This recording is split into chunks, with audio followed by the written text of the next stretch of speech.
trying to change what I've been trying to say. Words don't come straight from my head to my mouth. It's such a shame that it fell out of place. Was never me that was bringing you down. Why we always looking for more? Why we always looking for more? Why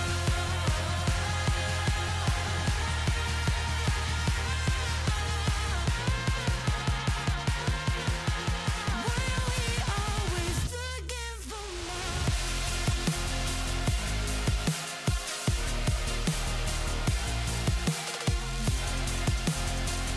Why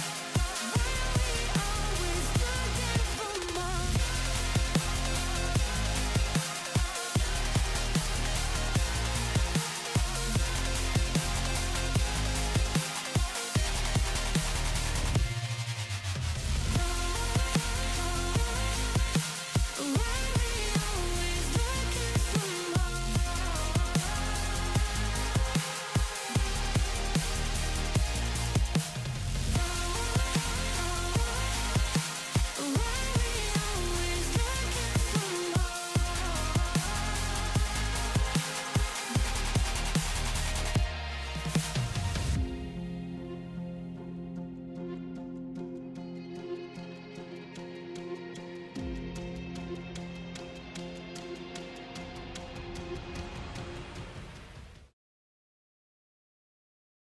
A very good evening, everybody. Welcome along. It is round 4 of the AGT ACC GT3 Championship, Season 3.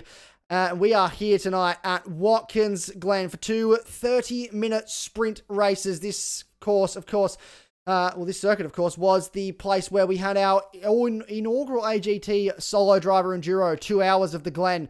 Last season, that one was a fairly hotly contested race. It was taken out by Josh Struick in the end. Can Josh Struick repeat that form this evening, or will someone else knock him off across the course of these two 30-minute races that lay ahead? My name, of course, is Isaac Fogarty. It's a pleasure to bring you all the action this evening on behalf of AGT TV and TrackSpotTV. And with me in the booth this evening, as always, is the one and only John Wright. John, a very good evening to you. Looking forward to seeing what happens on track this evening at Watkins Glen.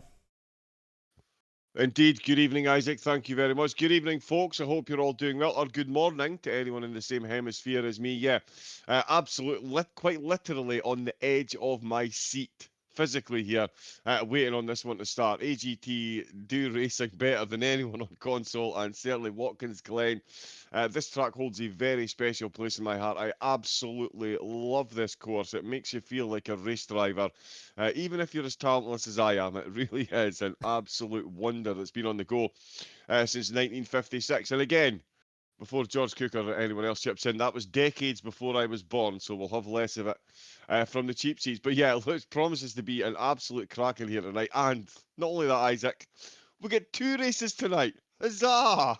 We absolutely do. We get 2 races this evening, and if the last round we had here back in Season 2 was anything to go by, 1 race was amazing. 2 races is going to be next level. Now, John, just while I make sure that our race info is up to date and we're all good on that sense, so I'll give it to you to run us through these driver standings, because we've had a couple of changes, including a big change for the lead of this championship after Indianapolis. Indeed, yeah, there is now a 10-point difference at the top of the pro standings, and it's Matt Dernetti who is top of the table, and Josh Struick, who is giving close quarter chase in second there on 399 points. We've got Simon Bishop in third place. He's 33 back from the leader, but he's only 23 back from second place. Aidan Halton is currently in fourth on 313 points. Max Silver on 295 ahead of Braden Henderson in sixth on 281. Matt Simmons at the moment, the BCG driver, 219 points, rounding out the top 7 in the pros. In the Pro-Ams, it's James Barton who is leading the way convincingly at the moment. 40 points he's got over the rest of the chasing pack. Bowen Piper in second. Mick Toward in third place on 225, only 3 points ahead of Mark Hurley. Josh Gordon in fifth position, Anthony Burrows in sixth, and Riley Nicholson rounding out the top 7 in the Pro-Ams on 141 points. Of course, CP Motorsport looking very good in the team championship with 2 in the top 4 in the pros, but BCG have got 2 in the top 4 as well. So good running for them. Define Motorsports looking good in the Pro-Ams as well, and got Max Silver appearing in the top 5 in the pros. TTR Westside and Eastside both got competitors in the top 7 in their respective groups. So yeah, the team standings are going to be just as close as the driver standings, and it's going to be very close out on track again this evening, Isaac. Absolutely. Now, we don't have the team standings because there's been a bit of debate in regards to some things that are carrying over from Indianapolis, a couple team driver changes. So that's been put on, although we do have the points, which are up to date, but we don't have the display that we normally have because the drivers that are in each team are currently in question. So while that's getting resolved, hopefully by the time we get to the Nürburgring in a couple of weeks' time, we're just gonna show you the driver standings, and that will be all that we have. But we do have this lovely track map that we bring you every week. So 5.4 kilometers, 11 corners, probably a medium tire wear rating around here. Usually most of the tracks we've been to so far, the tire wear rating's pretty high, but around here doesn't seem to be having as much of an effect, especially not across 30 minutes like it would in an hour race. So 10 minutes is the qualifying length, which the first of those sessions is underway at the moment. Then 30-minute race length with no stop required. The lap record around here, very famously,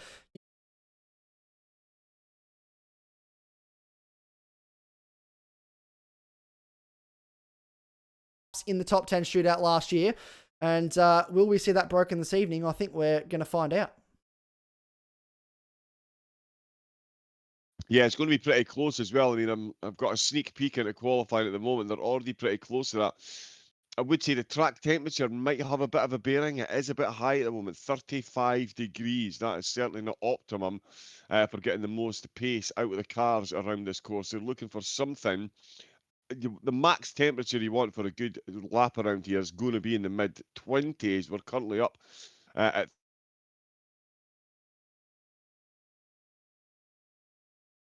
are pulling down rain. So I know it's one I prefer for the drivers. Fingers crossed we get some rain. But certainly at the moment, yeah, we've got some times coming in, and that is, it's incredible though as well, Isaac. It just goes to show you how well some of these drivers know this course. We've got 2 drivers hitting exactly the same time in separate sessions. Yeah, that's absolutely wild. If we see that again this evening, oh no, I was going to say the 2 of them are top of the timing board already, but they're not. One of them is. Oh, and he's very close indeed. Well, let's go down and have a look. Yeah, that lap record might tumble tonight, Isaac. Absolutely. Let's go down the track and have a look at what's happening with 4 minutes to go in qualifying. Here we are on circuit, and it is at the moment Matt Simmons that sits atop the table. So that's interesting to note, ladies and gentlemen, that Matt Simmons, a man that was, I don't believe, raced at Watkins Glen last season in the Enduro, actually tops the timesheets as it stands right now. Josh Struick sitting in second, 2 tenths behind. Bowen Piper up into third. So he is sitting quite high up at the moment. We'll get that game audio going for you. You can hear these cars roaring around this circuit. And looking a little bit further afield, Josh Gordon also inside that 10. Max Silver just outside the top 10. We will note Matt Donetti sitting in the pit lane here is not allowed to participate in this session. He has been asked to start from the back of the grid for this race due to the fact that he received a qualifying ban for that incident that caused a red flag at Indianapolis last time out. So because he essentially caused us a headache, he gets, because he caused a massive incident, he gets to start from the back of the field for this one. So he will have to work his way through. Race 2 later this evening, he will be allowed to qualify. But Matt Simmons, right, still sits atop, but Braden Henderson's just jumped up into second. The times are coming in thick and fast already. 1 minute 44.222. They're already knocking on the door of that lap record. We've got less than a second separating the top 10 so far, with 2.5 minutes left to go. Some times coming in. The times really are coming in thick and fast. But yeah, top 10 drivers separated by 9/10 of a second, as Hennessy and Halton have just popped themselves into the top 10 as well. We've got one driver that hasn't got around to setting a time yet. That is Presslin down at the back of the grid in the Mercedes. He's just coming through Sector 3 now, so we'll see if he does join the rest of the field with a time on the board. But those top 10, in fact, that is now the top 11 separated by 9/10 of a second. As Stewart goes 13th and Lee is sitting at 12th, it is incredibly close. And if you look up at the top there, 3,500 hundredths separating the top That is ridiculous, ladies and gentlemen. It does not get much closer than that. We all know this man on your screen, just outside the top 10, Bob Norley, jumps into that Team XV car, the BMW, full-time, replacing Andrew Griffin, who has departed the series. And, yeah, we wish Andrew all the best and hope to see him back on the grid very shortly. But in the meantime, that spot has been filled by Bob Norley, and Riley Nicholson just jumps up into 12th place, right in behind him. We're monitoring a couple other cars yet to come across the line. We are about a minute away from the conclusion of this session. Matt Simmons about to cross the line. Does he improve here? He does not on this occasion. Is Josh Struick improving this time around? Let's have a look what is going on for the man that sits second in the championship now. Could take the championship lead back tonight if results go his way, due to Matt Zanetti starting from the back of the grid. Across the line for the 33 car, and he jumps to the top by 0.04 of a second. It is close at the top of this field. As a 44.175. So much for the Scottish knowledgeable commentator declaring that the track was too hot to equal the track record. Whoa! Well, oh! If you're in a Nissan GDR, you might as well be going sideways. Yeah, that's John right. would be proud. I'm sure I heard him shout for family on the way through that corner. That was It's all about family. It's all about family. Yep. So yeah, very good. Very good. I mean, it's not going to do him much good on the timing tower, but it certainly looks good on camera. So yeah, extra camera time for him. But that is wow. Josh Struick. Oh, that's a full 960-degree spin he's just on back in the pit lane, so he's out of this session. Yeah. We have a couple other drivers yet to set a time. Toward's jumped up between Norley and Nicholson. Nicholson, can he improve this time around across the line? Jump up a spot? No, he stays where he is. There's BMW in the background, the 37 car of Nismo Nath. Does he jump up a spot? No, he stays where he is at the moment as well. Matt Simmons is about to can he knock off Josh Struick? He comes across the line. He does not, and he stays where he is. Another car crossing the line in the background. That's Bowen Piper. Does not improve. 98 will not be an improvement on this occasion. Is there anyone else out there on laps at the moment? Brayden Henderson in third, I believe, is still on a flying lap, yeah. See what Henderson can do at the back end of this lap. Whoosh. Absolutely moving in America. Definitely looks like the Porsche is the meta car around here. We've got 3 in the top 4 and 4 in the top 7. That is some shown. In fact, that is, yeah, all 4 Porsches have made it comfortably inside the top 10. The Audi, Simon Bishop down in 9th place. And that's some place we're used to seeing him qualifying. So the Audi's struggling around here, it seems, or maybe just Simon is himself. But certainly, coming around the last corner, it is the Henderson Mercedes. That's for family. Oh, he's in the wall. And that'll be Max Honeybun almost across makes the it line. out of the pit lane. He almost does. He almost pulls it off. Max Honeybun across the line. He will jump into 18th place. So that is our qualifying session, ladies and gentlemen. Done and dusted for the first race this evening. Have a look at our grid for you right now. Josh Struick lines up on pole, takes the 2nd and 3rd sector. Max Silver actually had the fastest first sector in the end. He finishes in 5th place for qualifying. Matt Simmons on the 2nd row of the grid. will start alongside. So Porsche front row, and then Braden Henderson in position number 3 for Team XV Primer. Adam Elzine returns to the series after a couple rounds off. We saw him in round 1, and we finally get to see him back again in round 4, working his magic. He starts in position number 4. Then it's Max Silver and Bowen Piper, 2 Defy cars, albeit Defy Motorsports 1 and Defy Motorsports 2 line up on the 3rd row of the grid. Aidan Holton and Adam Hennessy, row number 4. CP and Highland Motorsport 2 respectively. Then it's Simon Bishop and Josh Gordon as the timing tower resets to really take that away from me. And then Bob Norley, Michael Tower on row number 6. Rowan Nicholson, Nathan Lee on row number 7. Bruce Quadrell on his return to AGT. The first race for him this season qualifies in P15 alongside Xander Stewart. Then it's Peter Sargent, Max Honeybun, Ben Sayers, and Nathan Hutton rounds out the top 20. Rowan Green, Andre Sheepers just missed out on the top 20 spot. Wayne Tanner, Nismo Nath on his debut in the series this season as well in P24. Felix Preslin, Mark Hazeldine returns in the Ford Mustang tonight. He's in P26, and it's Guy Farmer, Natalie Wah, and Matt Donetti in 29th place, not setting a time in qualifying. The question becomes, how far forward can Matt Donetti move forward in this race? Yeah, that is certainly going to be a question. It's going to be worth watching him for long periods of the race. It is a short and twisty course. This is one of the beauties of Watkins Glen. There's certainly overtaking opportunities, but you really have to work for them. And you need both cars in an overtaking attempt to be as compliant as possible around here.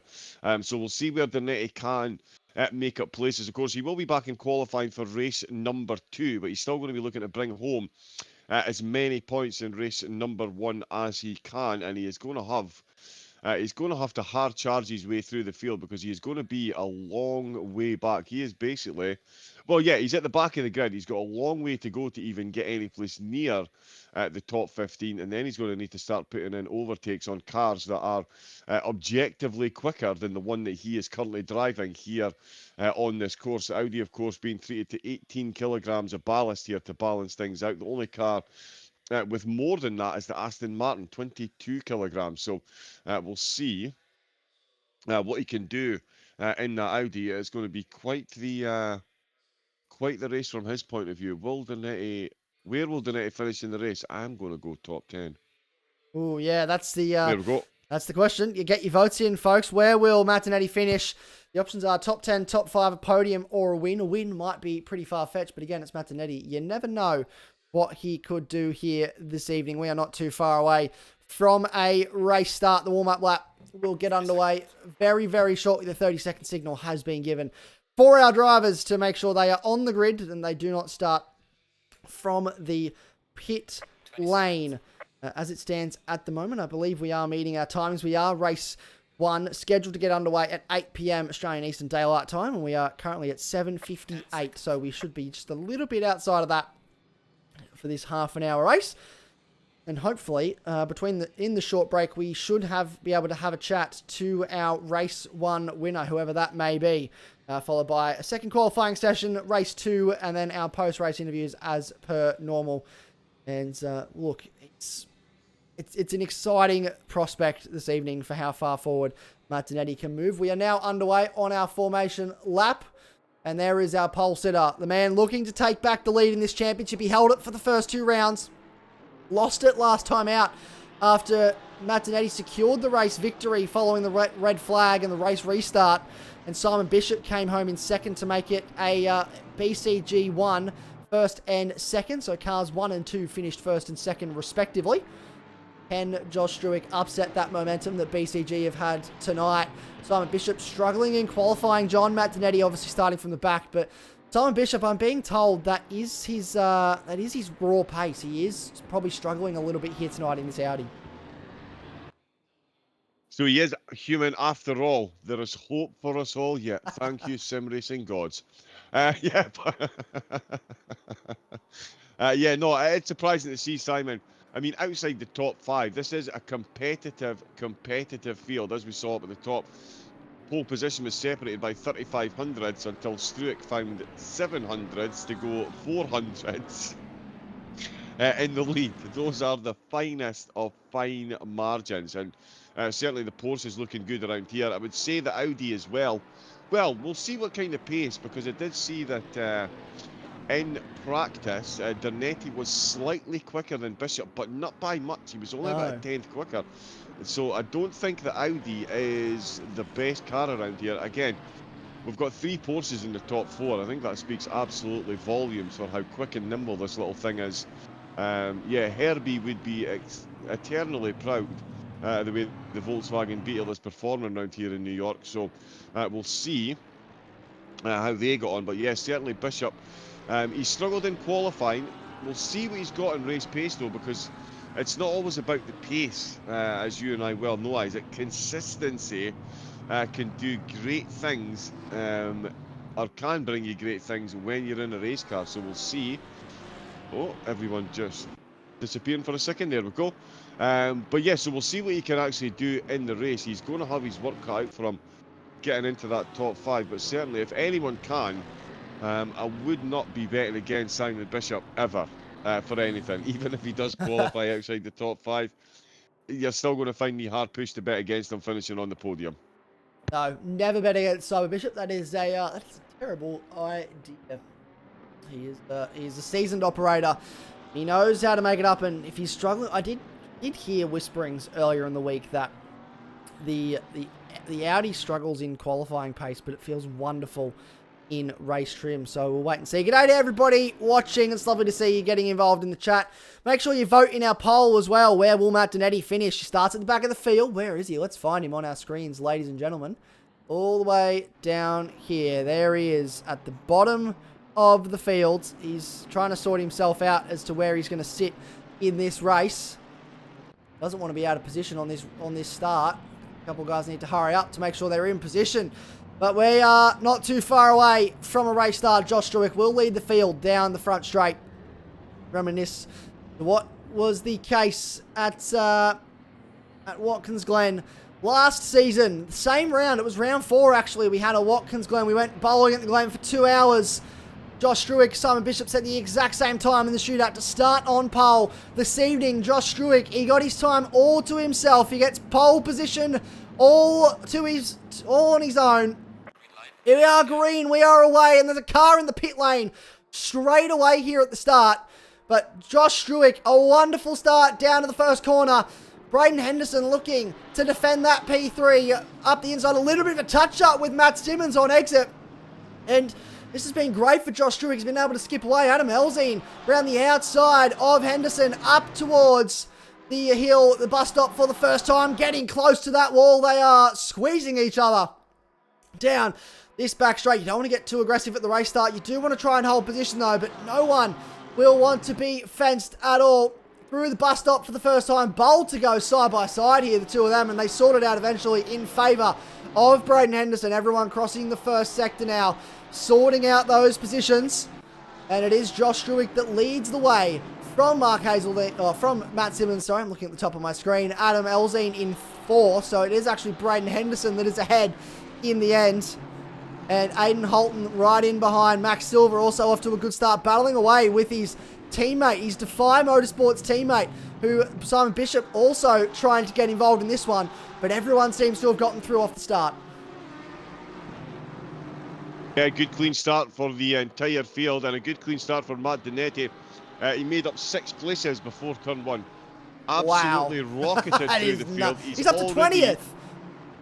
Yeah, well, I was just about to finish that sentence. He made up 6 places in turn 1, and he made up another 4 on the way into the bus stop chicane. That is ridiculous. As you do. 10 places. And we knew he would. And it was Les Sandwith that started from the pits. Yes. Les had a connection issue, was my understanding. He did not set a time in qualifying and has joined the grid straight as the race has started. So he'll start from the back in this one. He's got a bit of time, though, to get through the field.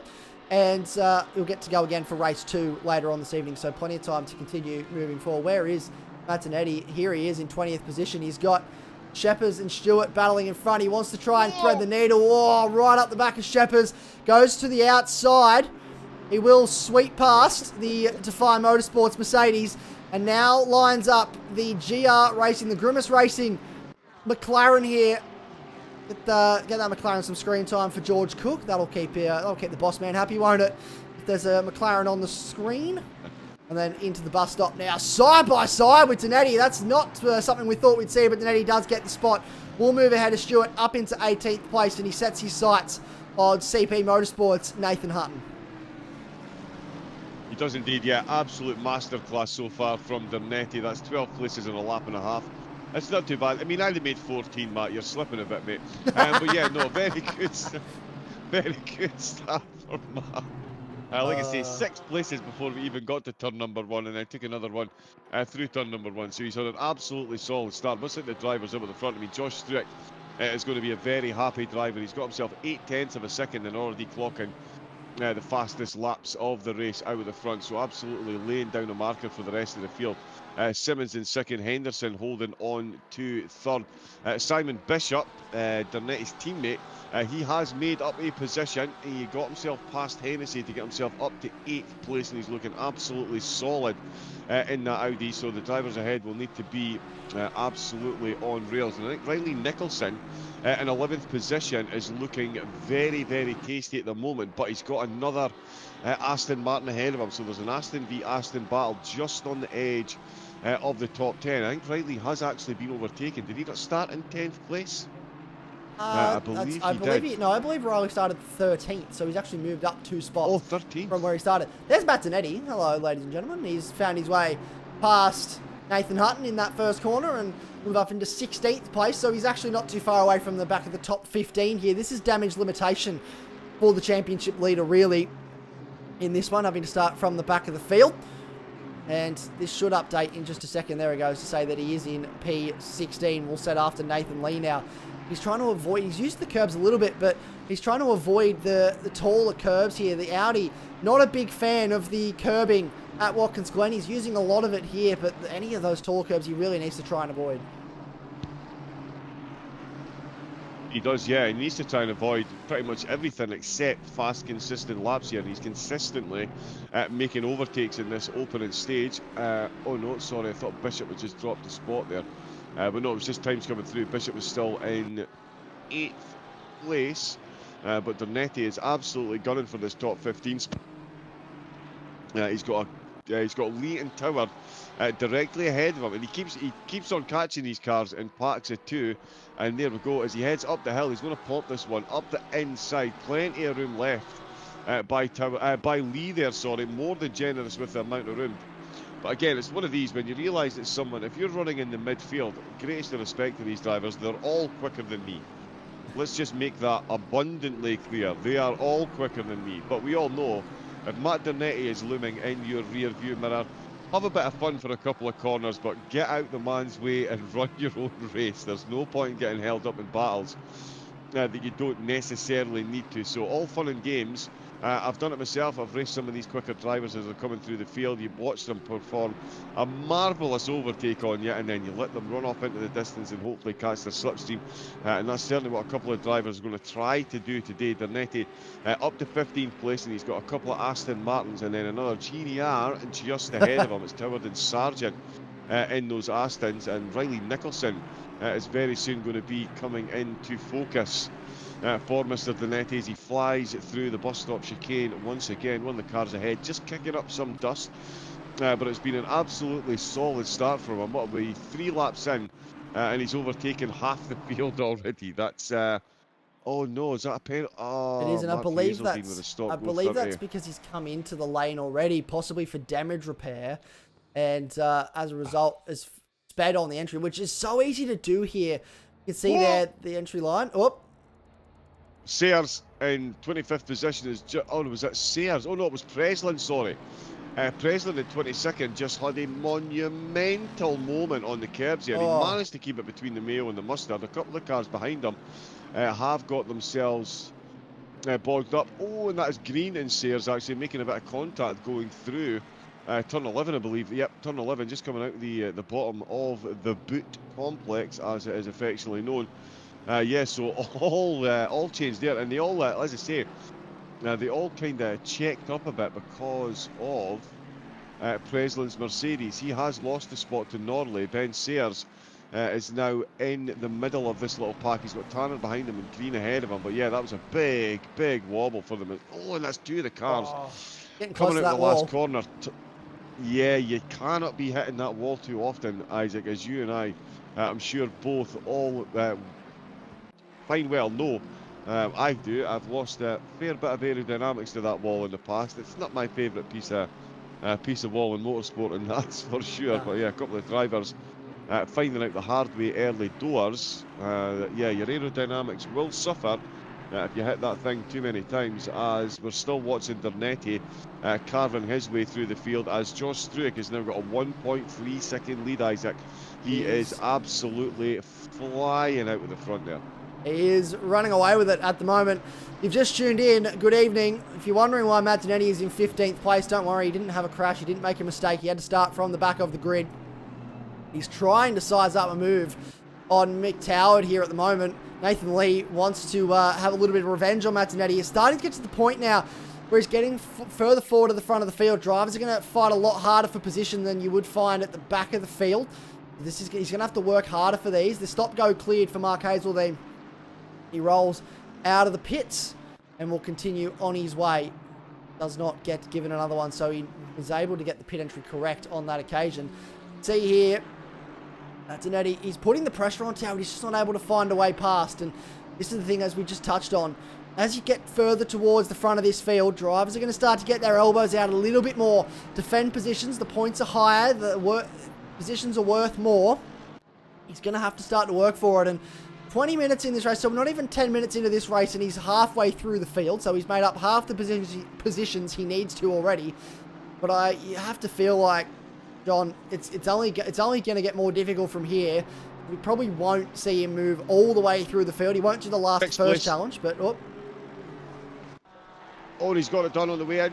Oh, he's almost got it done on the way out. The Porsche sort of wiggle. The Nissan is sort of a bit of a wiggle. There's all kinds of wiggles going on there. They both survived. How they survived, I do not know, but Halton has retaken the position for CP. Max Silver going max effort there. Even Deadpool would have been proud of the effort that was put into that one there. The two of them did survive. Very, very, very, very close side-by-side action between these two, and I don't think it's abating anytime soon. It does currently show Silver is ahead, but that will change when we get through the next sector time. Look at that. There was 9 thousandths separating them at the end of sector number 2. That is how close they are, but certainly at the moment, Silver has laid down a marker. He is looking to take that position. 4 Porsches now in the top 5. That is how dominant the Volkswagen Beetle is around here this evening. And it's Max Silver that's looking to help break that dominance. Love the they're glorified Volkswagen Beetles, let's face it. Yeah, Herbie would be absolutely proud. Yeah, I love Herbie. What a great movie. What a cult classic film that was. We have the votes that continuing to come in, by the way, folks. Matt Zanetti now even split for a win, a top 5 and a podium. So people feel like he still could win from here. He's finally ahead of Mick Toward. So he's up into 14th place, has to set after Pete Sargent. This battle, though, is continuing in 6th place, and I feel like Max Silver maybe lost a little bit of oomph. He's coming under pressure from his teammate Bowen Piper now in the Defy Motorsports Mustang, and he's dropped off the back of Aiden Holton. It's 1 second is the gap between our race leader, Josh Struick, and Matt Simmons. In P2, Braden Henderson, some 1.7 seconds behind this group as well. And he's got Adam Elzine for company, just within 6/10, battling for the last spot on the podium. Adam Hennessy staying with Simon Bishop at this stage, which is a monumental effort considering what we usually know Simon Bishop to be able to do, which is to absolutely pull away. Riley Nicholson mounting pressure on Josh Gordon for the last spot inside the top 10 as well. Oh, on the grass. Finds the edge of the curb, and that's not what you want to do in these cars. That will definitely unsettle that rear end. You can see the bounce there. And Matt Zanetti also right in behind. You can see here, in behind Michael Toward. Nathan Lee also trying to get a move on... he's right in behind Pete Sargent. Nathan Lee's the one that's trying to get a move on Mick Toward. Here we go. Pulls to the inside. Has to think about it. Not close enough on that occasion.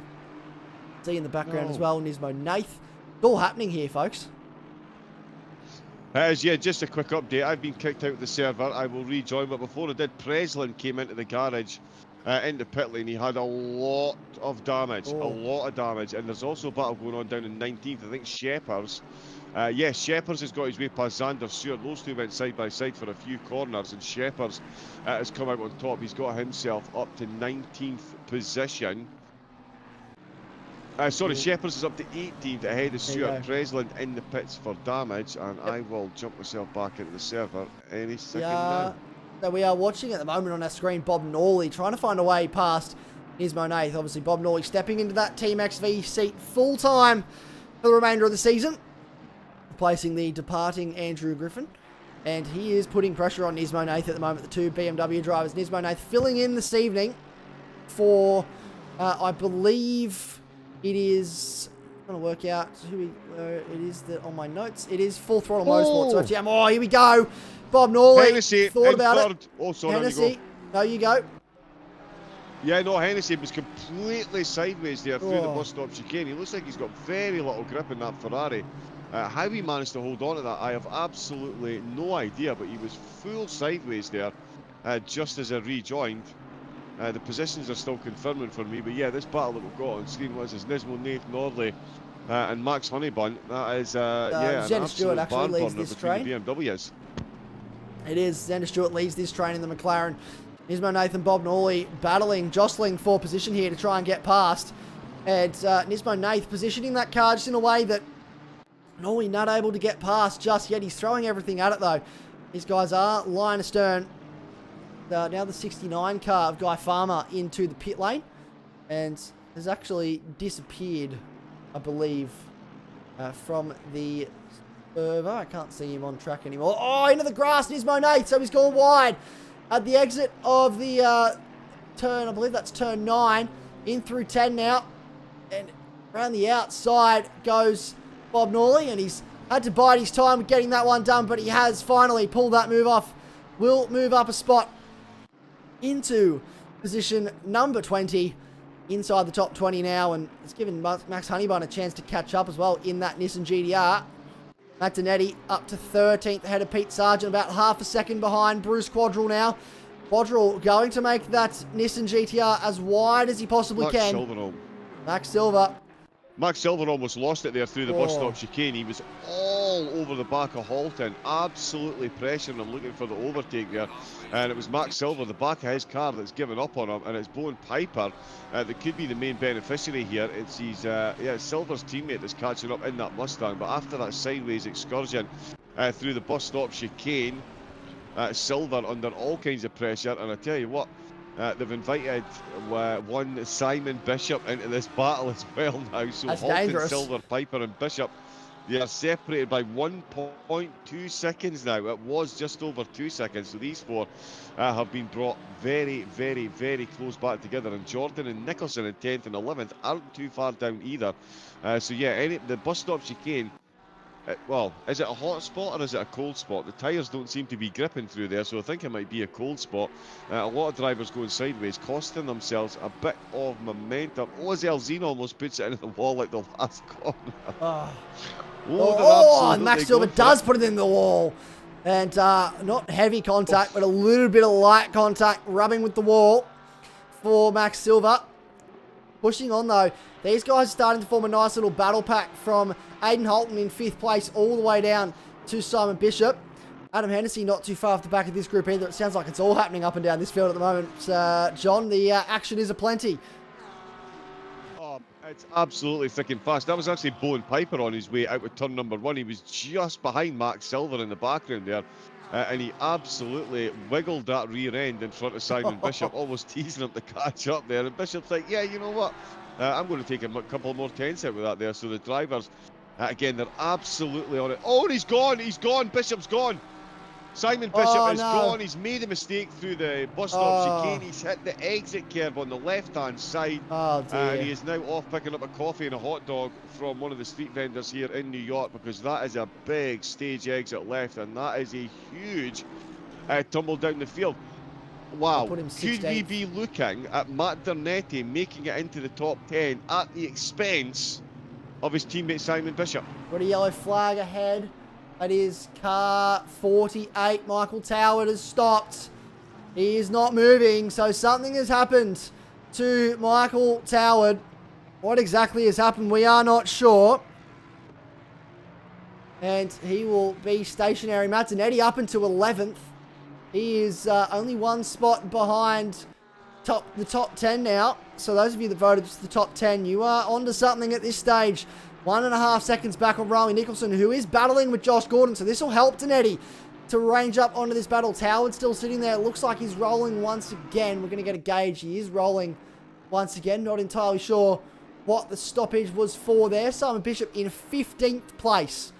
So he has lost a handful of spots there. Dropped right outside the 10. Max Silver has actually lost a spot to Bowen Piper as well in that chaos. So Max Silver's down a spot. Yeah, in chess, they call that the castle or the rook, where you swap the rook with the king, because Bishop was inside the top 10 and Dernetti was outside the top 10. They've now completely swapped. Dernetti goes past after that Bishop mistake. He's now in 11th and Bishop down into 15th. So the two of them effectively swapping positions after Bishop made that very uncharacteristic mistake through the bus stop chicane. Aston Martin looked very, very on the edge of the grip there. So yeah, and Nismo Nate's come into the pits. There we go. He got caught up with Toward. He did, so he's got damage repair to perform. He'll get that damage repaired and hopefully roll back out and continue on. Guy Farmer is down to 3 laps. Felix Preslin down to 2, and Mark Hazelden's also down a couple laps after that 30-second stop go he served earlier on. Caitlin Danetti says, I don't know many that can move up 17 places that fast. Matt Danetti should be studied. I agree that he should be studied. The reasons for which he should be studied might be a little bit different, but I do agree that we should study this man. He is in 11th place now.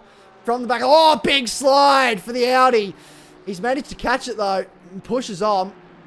And yeah, he's up. Well, he started 29th in this race. So he is up 18 places. If he gets into the top 10, that's 19 spots. He will have moved forward from the back of this grid into a top 10 result. And that is, all things considered, a wonderful result for someone who started from the back of this field and is trying to just secure a bit of damage limitation here.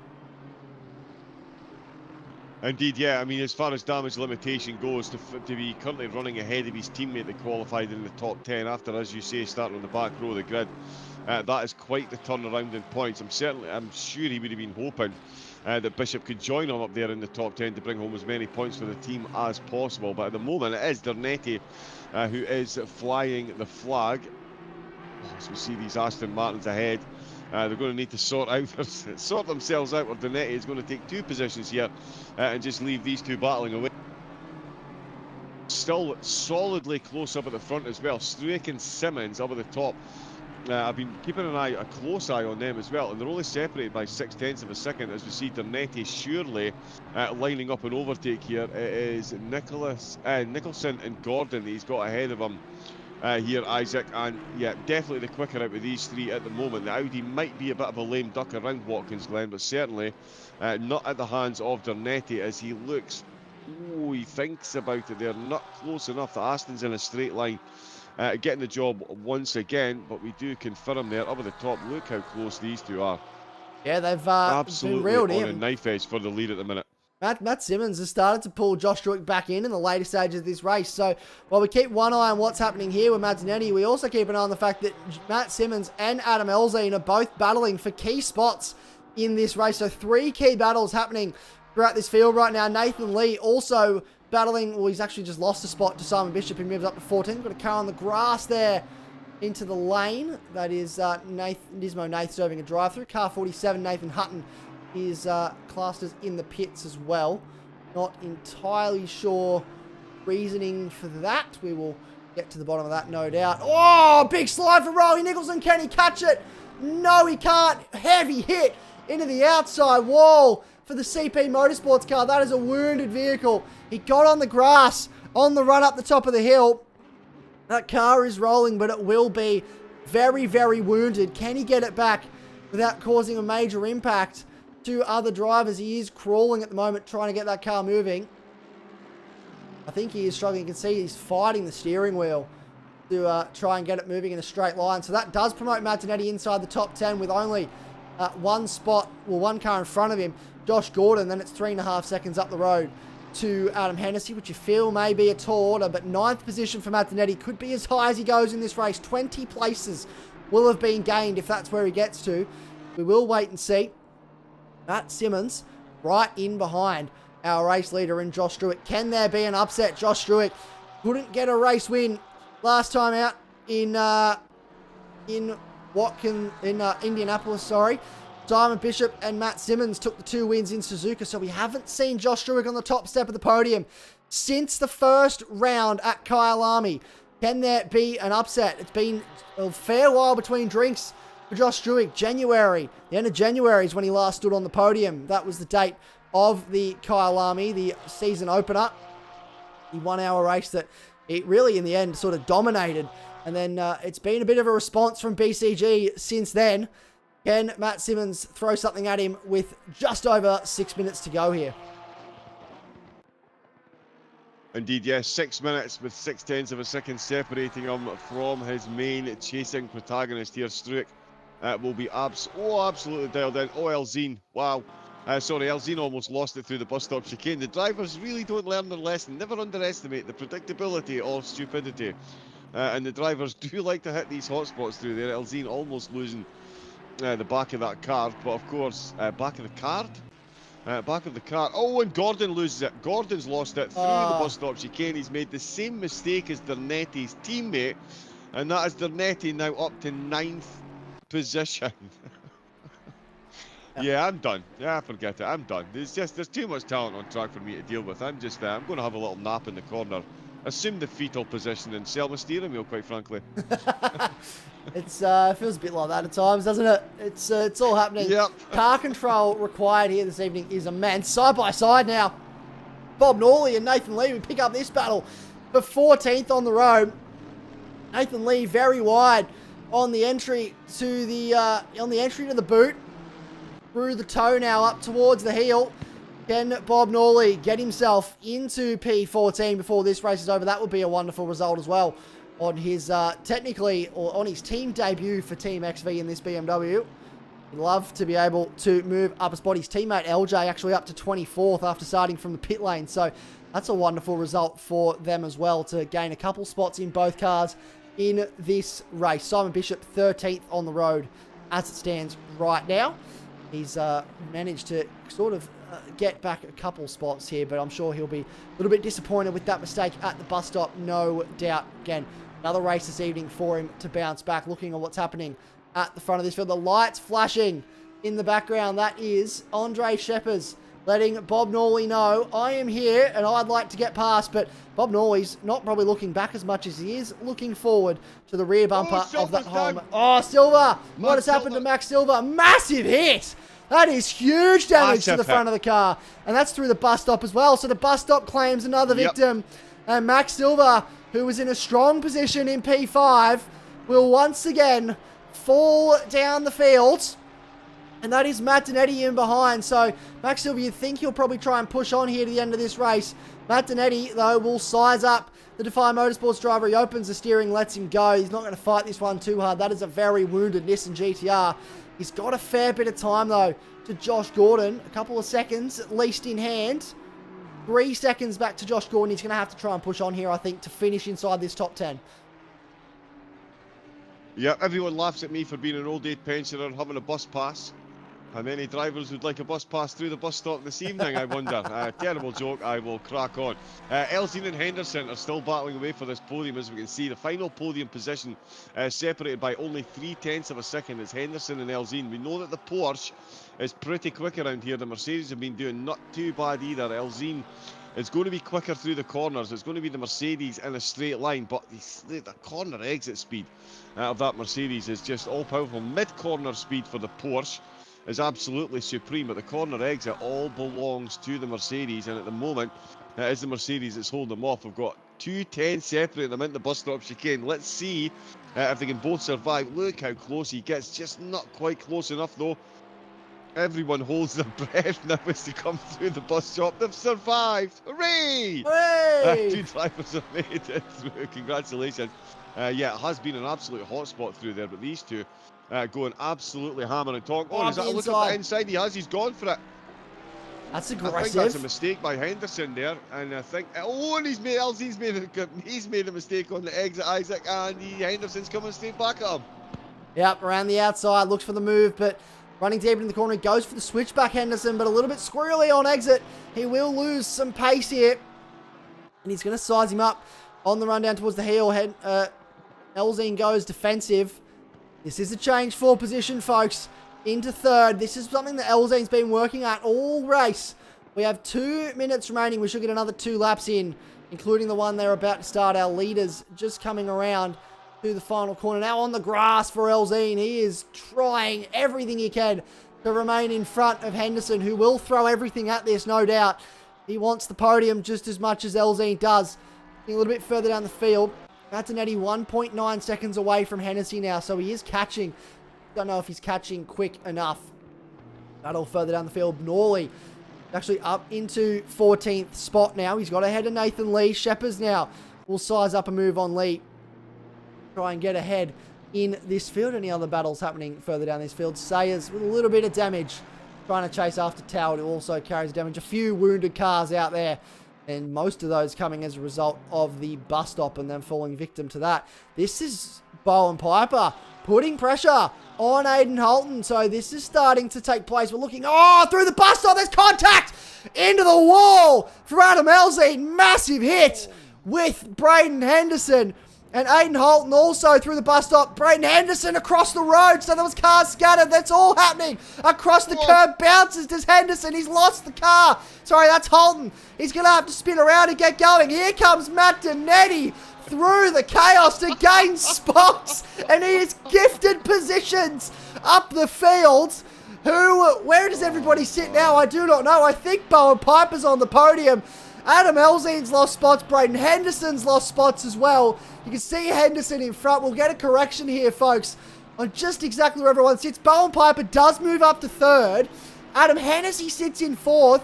Henderson fifth. Matt Donetti in sixth. Could he get into the top 5 here as a result of the chaos? Adam Elzine now in 7th. 8th is Aiden Holton, who took avoiding action of Henderson there. He was trying to flick the car around. As a result, had way too much curb. Got airborne and then lost the car. We start the final lap of the race. What is happening here, John Wright? AGT at its finest. This is the type of action you get 1.5 minutes to go. Everything looks like it's settled down. Kapow! Nope, we've got a car bouncing through the bus stop chicane. Once again, clattering, as we see up here in Scotland, clattering off the wall, and it's completely thrown the car amongst the pigeons. Henderson's redressed. And Matt Donetti has made it up to 5th. Oh, and we've got somebody redressing positions as well. So Henderson's redressed the position on Elzine, and flashed the lights there, possibly to say, there you go. We've had another vote added to the poll, and they've said Matt Donetti could win this race. I don't know if they realise it's the last lap. He is into the top 5 though. So those of you that picked a top 5 finish, well done. He has, provided he doesn't bottle the chicane here, he is up in the top 5. Talk about this man though, Bowen Piper on the podium. He has performed time and time again this season as the Pro-Am. There's been talks that he needs to move to Pro. I'm coining the term that he is the new Matt Donetti. We saw Matt Donetti in Season 1 perform out of his skin as a Pro-Am driver and make a name for himself. I think Bowen Piper is heading down a very similar path. He has been on the up so far this season on a trajectory that is fast improving, and that's going to be amplified by the fact he's got a podium here this evening. His second class victory. Struick is almost to the end now. Matt Simmons tried to throw something at him towards the back end of this race, but Josh Struick had the answers. He will, for the first time since January, stand atop the podium as the winner of race 1 here this evening to regain the championship lead. Matt Simmons finishes in P2. Bowen Piper take a bow for finishing in 3rd place in this race amongst all that chaos. And Adam Hennessy will come home in 4th, second in class. Matt Donetti from the back of the grid all the way to P number 5. That is probably the best of a bad situation for the reigning champion. Braden Henderson, Aiden Holton will finish in 7th. Braden Henderson will come across the line to finish ninth in the end. He lost a spot to Josh Gordon as well. So Sargent rounds out the top 10. Then it's Quadril. 9. Oh, he did. There you go. Henderson's just binned it in 12th. turn 9, and he almost lost out to Sargent and Quadril. Oh, look at the gap between Silver and Nolly across the line. There is nothing in it between those two for 13th and 14th. Cars still rolling on through. Max Honeybun inside the top 20. Rowan Green rounds out your top 20. And then that is Mark Hazeldine in the background. Wayne Tanner on his return as well to the series will finish in P21 for this race. But wow, what a finish, John. Absolute grandstand. Those last couple of laps. Really, I mean, the whole race was as lively as it gets, but those last couple of minutes really did throw the cat amongst the pigeons. I mean, Matt Dernetti making it up to 5th place. It's hard to talk about anything other than that. 6 places he made up on the run into turn 1. He made another position up on the way out, and he's made up several afterwards. Josh Struick, though, absolutely phenomenal performance to fend off Simmons up at the top. Dernetti with that 5th place, absolutely incredible. And Simon Bishop, he will absolutely be ruining that mistake he made. That's put him outside the top 12. At the start of the race, if you said to me one BCG driver was going to finish 5th and one was going to finish 12th, I'd say, wow, Matt Dernetti made it back to 12th. That is amazing. I'd be wrong. Did. He's made it up to 5th. It was Bishop in 12th. What a turnaround that was. What a turnaround indeed. And we actually do get the pleasure now. We're just going to jump over to our chatting screen. We get the pleasure now to have a quick chat to our race 1 winner. We will grab him into the booth just for a couple of questions very quickly while this warm-up goes on, or the break goes on. Josh Struick, welcome into the booth, mate. First of all, congratulations on the win. The first time, it's been a while between drinks. First time you stood on the podium, or the top step of the podium, I should say, since round 1. So it has to feel good to get the first race win and take back that championship lead tonight.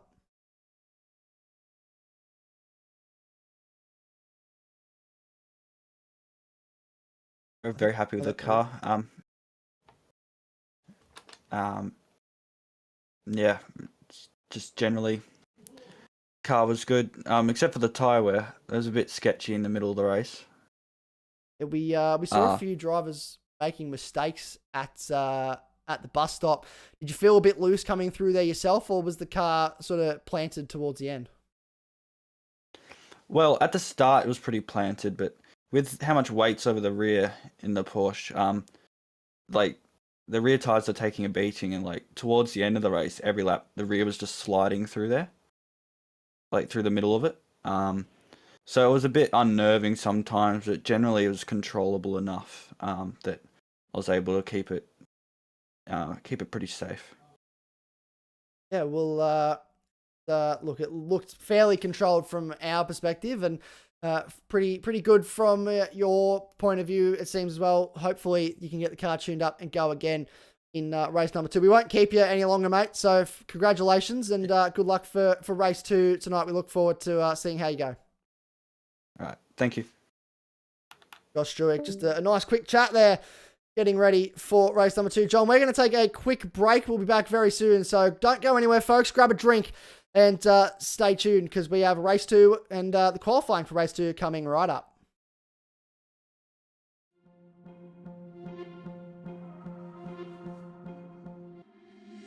Been trying to change what I've been trying to say. Words don't come straight from my head to my mouth. It's such a shame that it fell out of place. Was never me that was bringing you down. Why we always looking for more? Why we always looking for more?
change what you wanted. I wish that I could change what you wanted. I wish that I could change what you wanted. I wish that I could change what you wanted. I wish that I could change what you wanted. I wish that I could change what you wanted. I wish that I could change what you wanted. I wish that I could change what you Why we always looking for more? Why we always looking for more?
Been trying to change what I've been trying to say.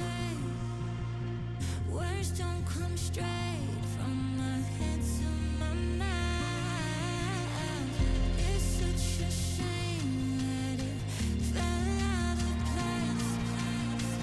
Was never me that was bringing you down. Why we always looking for more? Why we always looking for more?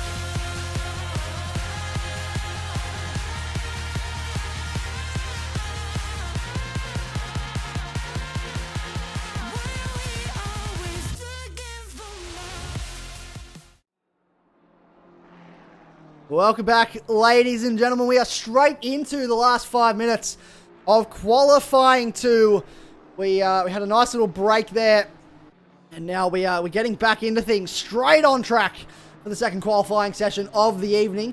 We're about 5 minutes underway in this session. Drivers just setting their first laps now, and we are unpacking what was a pretty hectic race. Number one, Matt Donetti coming from the back of the grid to finish in 5th place. Currently sits top of the timesheets. Adam Elzine just jumped up to second, albeit 600ths behind him. In the poll in the end, John, only 22% of people voted for him to get a top 5. Everyone thought he was going to get the win, but he did get the top 5, which, starting from the back of the grid, is no mean feat. Absolutely incredible progress to make through the field, especially when we saw how tricky the track was this evening. So many cars falling by the wayside. You see Toward there just going through the point of most despair.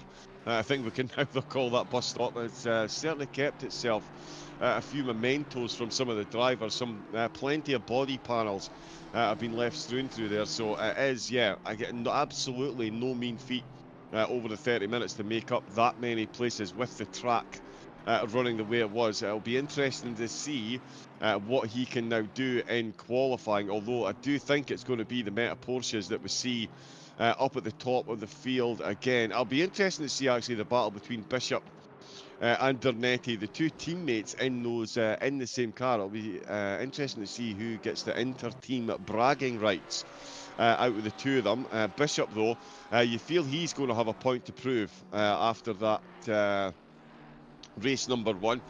He ended up dropping positions where his teammate made up quite a few. So we'll see what he can do there. And in fact, in qualifying, yep, he's just moving over to let Josh Struick through. Struick, that's ridiculous. There's 2,000ths of a second. Heavy hit into the wall for Adam Elzine on the exit of the final corner. He looked up at that stage as well, so he was improving, but heavy contact with the wall, put some damage on that car. Braden Henderson's coming towards the line. Does he improve here?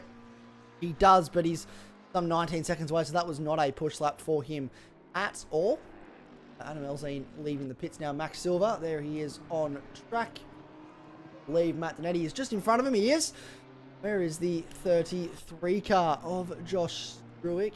He is second place. Coming through the final sector. Matt Simmons is also on a lap here. So the first car across the line of this main group looking to improve will be Nismo Nath, followed by this man on your screen, Matt Donetti. How far forward can he jump on this, his second flying lap? Will it be an improvement for the reigning champion? It is, albeit, oh, that's pretty close between the top group. Max Silver, does he improve on this occasion? He does not. Matt Simmons does not improve. Josh Struick, though, coming through the final couple of corners now. Can he improve? Look at the gap between the top 3, ladies and gentlemen. 200ths of a second separate those 3 cars. Josh Struick, though, makes it a 10.5 and goes to a 44 flat. That breaks the qualifying record here. Yeah, unsurprisingly, to be fair, the track temperature down to 32 degrees, so moving much more into the range that the drivers will get the maximum out of these tyres. As we heard Struick mention, the tyre wear pretty awesome through here on the Porsches. There's a lot of weight on the rear of the car. One of the sims out there that actually does the weight distribution of the Porsche correctly. I'm not throwing any shade at GT, of course. But yeah, Struick doing... never, no, not at all. But Struick doing absolute wonders up at the top there, and Dernetti only 22 hundredths behind Simmer, although it does look like Dernetti has just been held up in qualifying. Henderson jumps up to second. Braden hit. Wow. So that first lap we saw was 19 seconds off the pace. We knew that wasn't going to be representative, and we were correct. It really was not representative at all. He has jumped up to second on the front row of the grid. This is Matt Donetti on our screen. He's got traffic in front of him. He'll be hoping that Nismo Nath might get out of the way here. I think he's backed out of it a little bit to try and create a bit of space here, but not working the way he'd want it to here. In behind him is Adam just Elzine. lost it, so that's him in the bin for this lap. Qualifying. That's his qualifying done. He won't have time to go again. So that'll be it. Adam Elzine, does he jump up? Matt Simmons does not improve on that occasion either. They're all in a little bit of a train here. He did improve, actually, by 5,000. Sorry, there you go. Simmons did improve his lap time by 5,000ths of a second. It just wasn't enough to make, but 0.2, less than 0.2 separating the top 4 and 0.9 separating the top 12. Are you not entertained?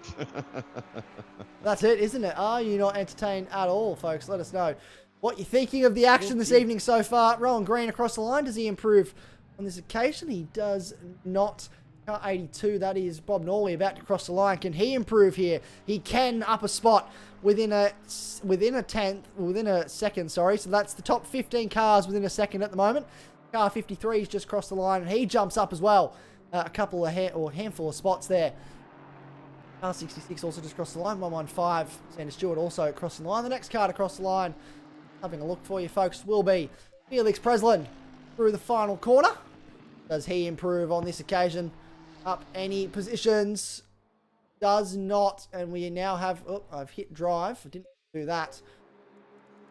We look for who's going to be next across the line. It's all happening here. Look at this. And Nismo Nath not getting out of the way, which he's on a flying lap, so he doesn't necessarily have to. But Matt Donetti will be wanting to improve here, and he won't be able to if there's a car right in front of him. He won't be happy about this at all. He'll feel like he's been impeded.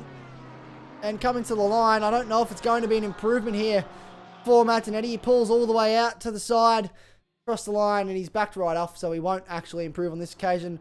Matt Simmons does not improve, neither does Adam Elzine, who's in 10th. Max Silver is already back in the lane. Braden Henderson in the lane as well. Oh, into the wall for Josh Struick, so he won't improve this time by either. Bowen Piper is about to cross the line, though. Can he improve his spots, jump up further inside this top 10 at the end of qualifying? No. Days where he is. Only a handful of cars yet to set a lap in this final sequence. Car 36 about to cross the line. That is Rowan Green. Will he jump up any more spots? He crosses. Oh, he stays where he is. Can Bob Norley improve to go further towards the top 10? He does. He jumps up into the top 10 and goes 8/10 away. That is a wonderful lap from Bob Norley to get himself into the 10 right at the death of this session. Max Honeybun, can he jump up? He does, into 19th place, so jumps up into the 20. He will be the last car to set a representative time in this session. And that, ladies and gentlemen, will be your qualifying results. We'll go through them now for you, John. And that is, having a look at that leaderboard, that is a fairly competitive qualifying session. 15 cars within a second.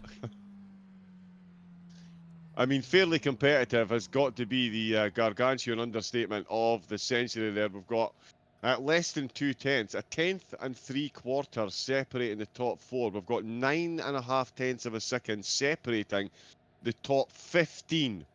15 cars within 9 tenths of a second. It's very rare you see that. The biggest field I've ever seen was 32 cars within 9 tenths of a second. But that was absolute ultimate pro. And it was actually on a damp track as well, which was even more incredible. But 9 tenths separating the top 15 and 2 tenths, less than 2 tenths, separating the top 4. This is absolutely wild. But I tell you what else is wild. The fact that Matt Dernetti has got that Audi into the top 4. The Porsche, the Audi is not good around this course. Simon Bishop down in 12th place. His teammate, and we know that Bishop is no slouch behind the wheel of any car at all, and he does love this Audi. He's going to start outside the top 10. Dernetti is starting in 4th place. All things are now possible, and yeah, is he going to be able to bring that thing home for a race win here? If he even gets that on the podium against the Porsches, that is going to be quite some feat. He must absolutely love these interviews at the end. Isaac, Matt doing everything he can to get himself back in the commentary box at the end of the race. Hey, I think he just likes to have a chat to you, honestly, and who doesn't? I think that you are the fan favourite around here with the drivers and the listeners. But let's have a run through the grid order now. So it is Josh Struick that lines up on pole position from Braden Henderson, so sharing the front row with the Team XV Prima driver. And then Matt Simmons and Matt Tinetti. It's double Matt on row number 2. Aidan Holton and Max Silver on row number 3. Riley Nicholson inside the 10 with Bowen Piper sharing row number 4. Adam Hennessy and Bob Norley both getting inside the 10 here. Key spots for their Pro-Am charge this evening. Bob Norley, new to this Pro-Am category. Where will he sit after this evening in terms of the points, with a nice haul of points coming his way if he finishes where he starts this evening? Adam Elzine just outside the 10 with Simon Bishop as well, struggling in this qualifying session.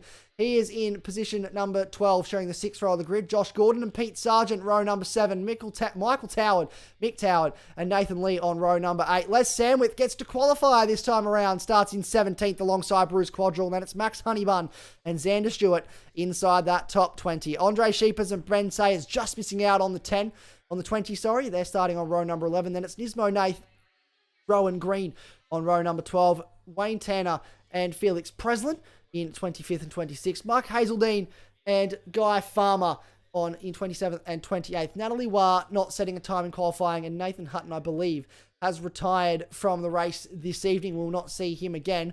That is a fairly competitive grid.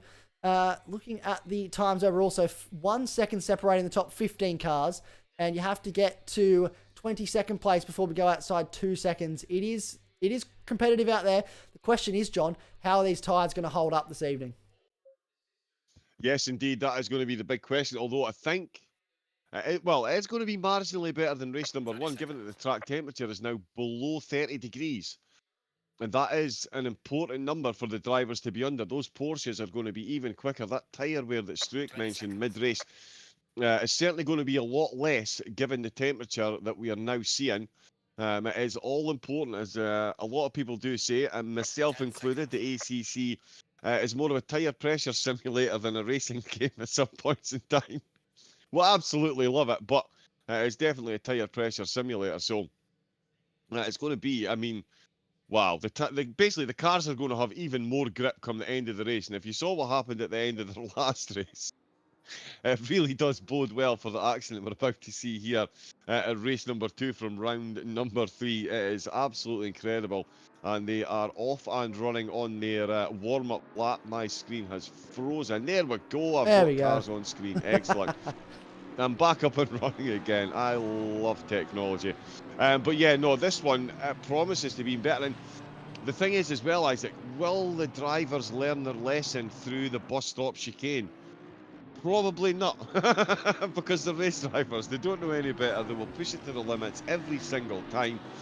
So yeah, we should maybe set up a deck chair next to the bus stop chicane and get one of those counters, you know, that the bouncers have got in nightclubs. Oh yes, I know those count ones. The number of people that go in. Yeah, we'll get that. To count the number of people that make a mistake through the bus stop, or the number of times mistakes are made through the bus stop chicane. It would be an interesting tally come the end of the race. I'll tell you what, though, I do not envy Braden Henderson. If I was, he is absolutely planted in the middle of Struik and Simmons. And Struik and Simmons, for 75% of the first race, were only separated by 0.4 of a second. There's now a Mercedes in between, and I can confirm that Mercedes is more than 0.4 of a second long, if that even makes sense. It's a big car is what I'm getting at here, so it's an interesting proposition. And of course, Matt Dernetti on the front 2 rows with a Porsche, and Matt Silver in the Nissan. And just a reminder, folks, the Nissan has clocked the fastest time in Sector 1 here. No other car has got anywhere near the 29.1 seconds that Nissan is capable of in Sector 1, although not many people got 7 overtakes in Sector 1 like Dernetti did in lap 1. So race 1, so many connotations, so many possibilities, and that's just the top 10, folks. We've got Simmons Bishop sitting just outside the top 10. It's, strap yourself in, folks. It's going to be a good one. We are going to have a fairly competitive race on our hands. Race number 2 of the evening, folks.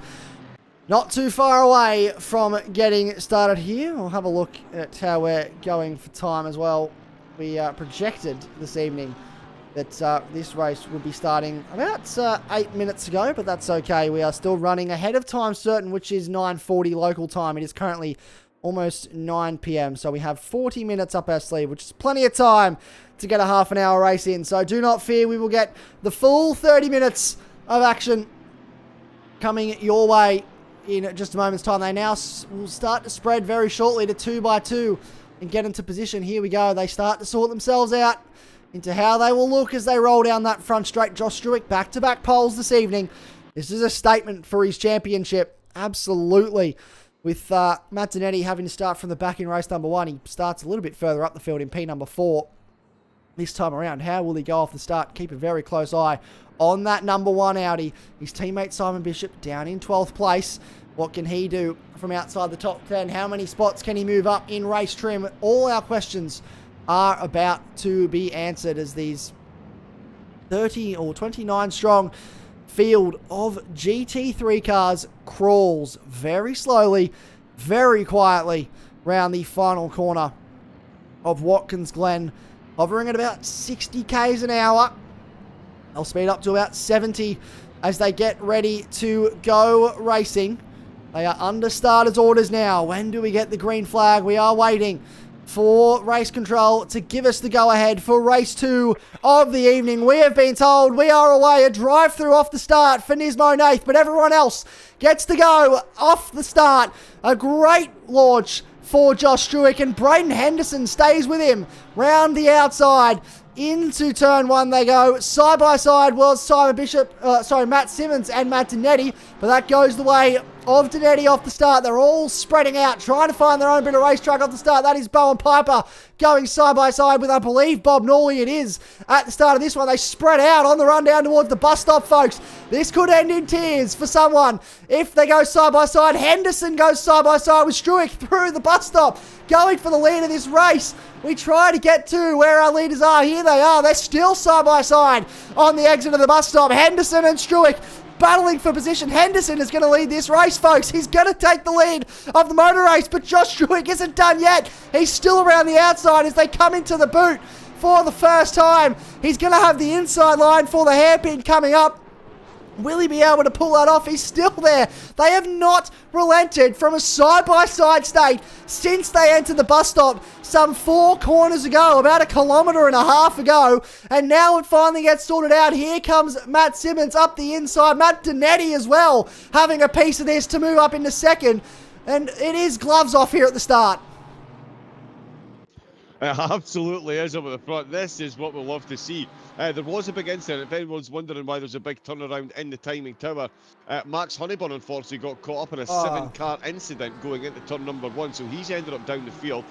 We've got Shepherds who's come straight back to the pits. His damage looking entirely terminal, unfortunately for him. So yeah, 6-7 cars caught out into turn number 1, but nothing compared to what's going on up at the front of the field. Braden Henderson with a temporary lead of the race, but here comes Dernetti. He's already made positions in turn number 1 this evening. He's looking to make another one. The Mercedes is going to have more grip on the outside line, but Matt Dernetti does not care. He's going to go side by side. They're going to head up the hill with that chasing pack, Silver, Simmons and Halton.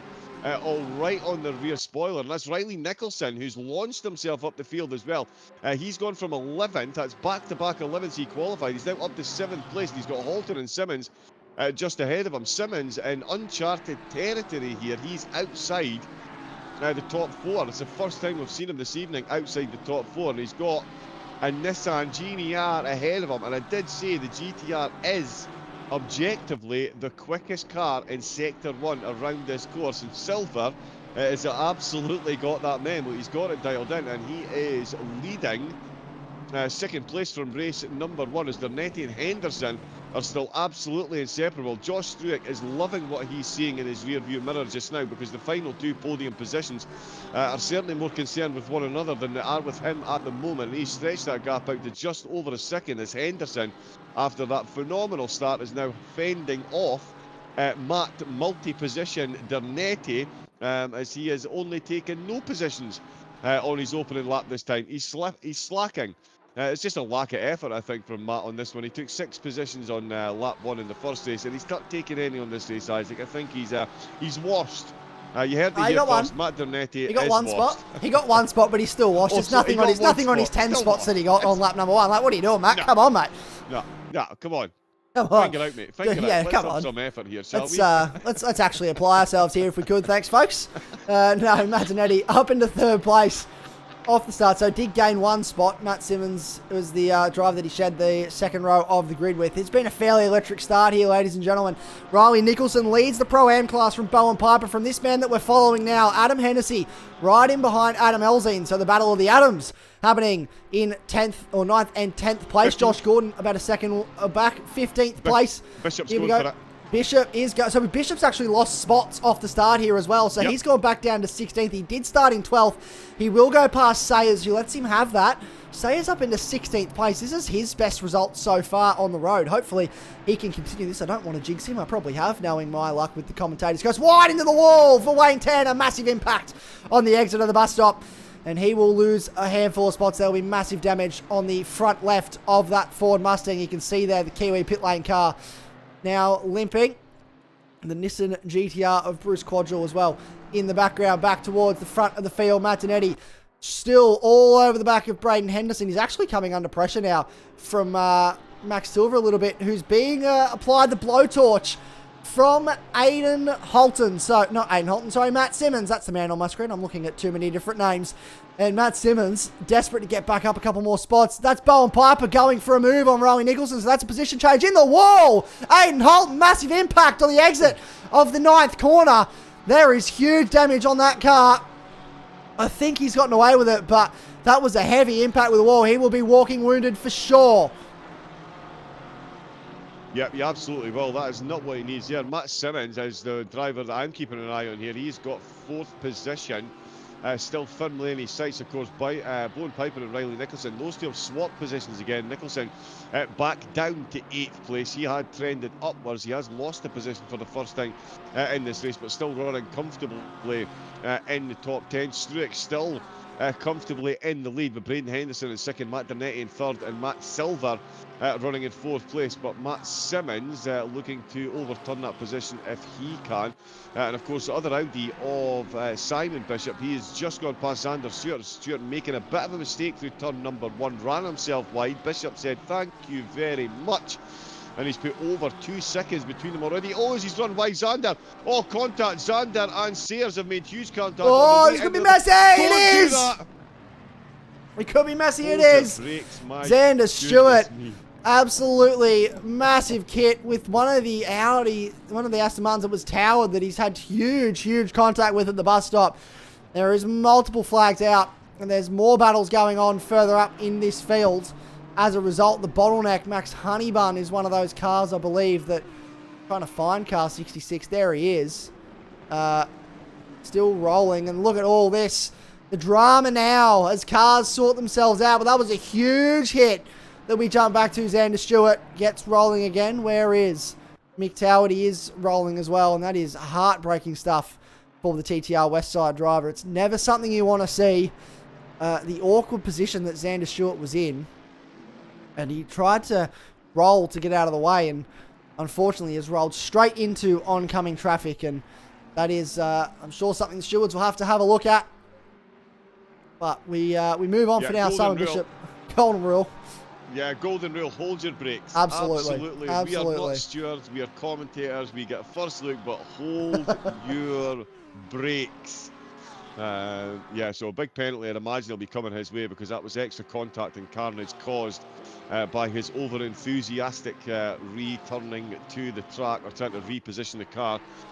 So yeah, that is one that will definitely get looked at by the stewards. It's cost a couple of drivers some time. There's damage right through the field. The running order has been completely shaken up in some places, and we've got cars right on top of one. And once again, Norley and Gordon down in 11th are absolutely going in it, as we're watching Max Silver up in 5th place. He's got that Nissan all over the back of Simmons at the moment. Simmons, again, in uncharted territory here. He's in 4th position. He ran 2nd place for the entirety of race number 1. He has now got an ever-increasing gap to Matt Dernetti ahead of him. Dernetti within 4/10 of Braden Henderson. But Josh Struick, I mean, it's been his last win here, was in January. He is looking to right that ship heroically this evening. He's already 1.8 seconds ahead. That reduced track temperature really is playing in the hands of the Porsche. His tyre wear is going to be absolutely minimal compared to what it was in race number 1, with the temperature now down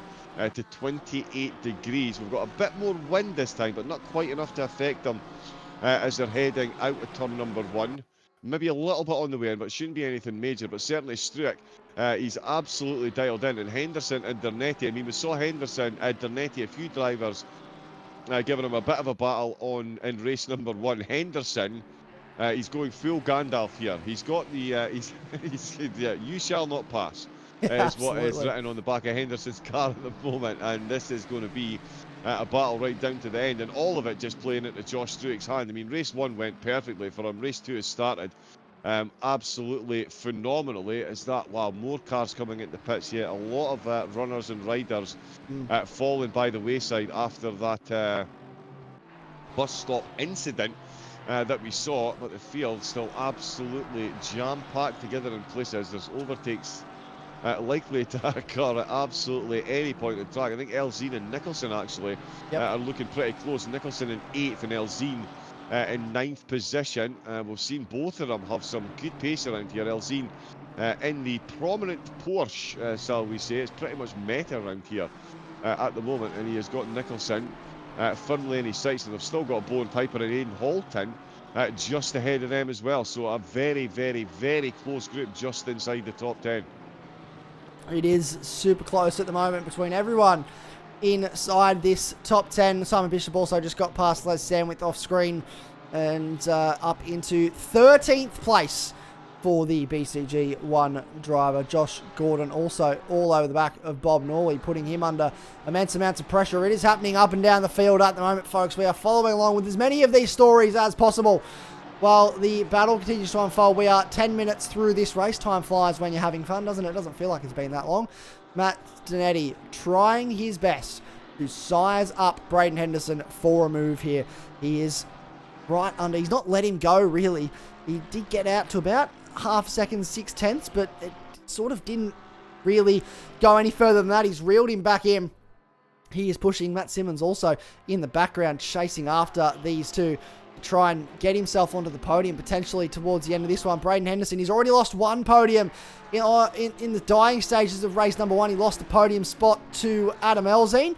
He's going to hope that he will be able to stay on the podium. He will fight with everything he's got to stay on the podium in this second race this evening to get at least one podium out of the night. But Matt Donetti is coming thick and fast, as is Matt Simmons, not too far off the back of this group. Adam Elzine has gotten past Rowan Nicholson now, so that is a change of position for the Pinnacle Motorsport driver past the CP2 Aston Martin driver of Rowan Nicholson. And he can set after the bat. Up in the foreground, Bowen Piper is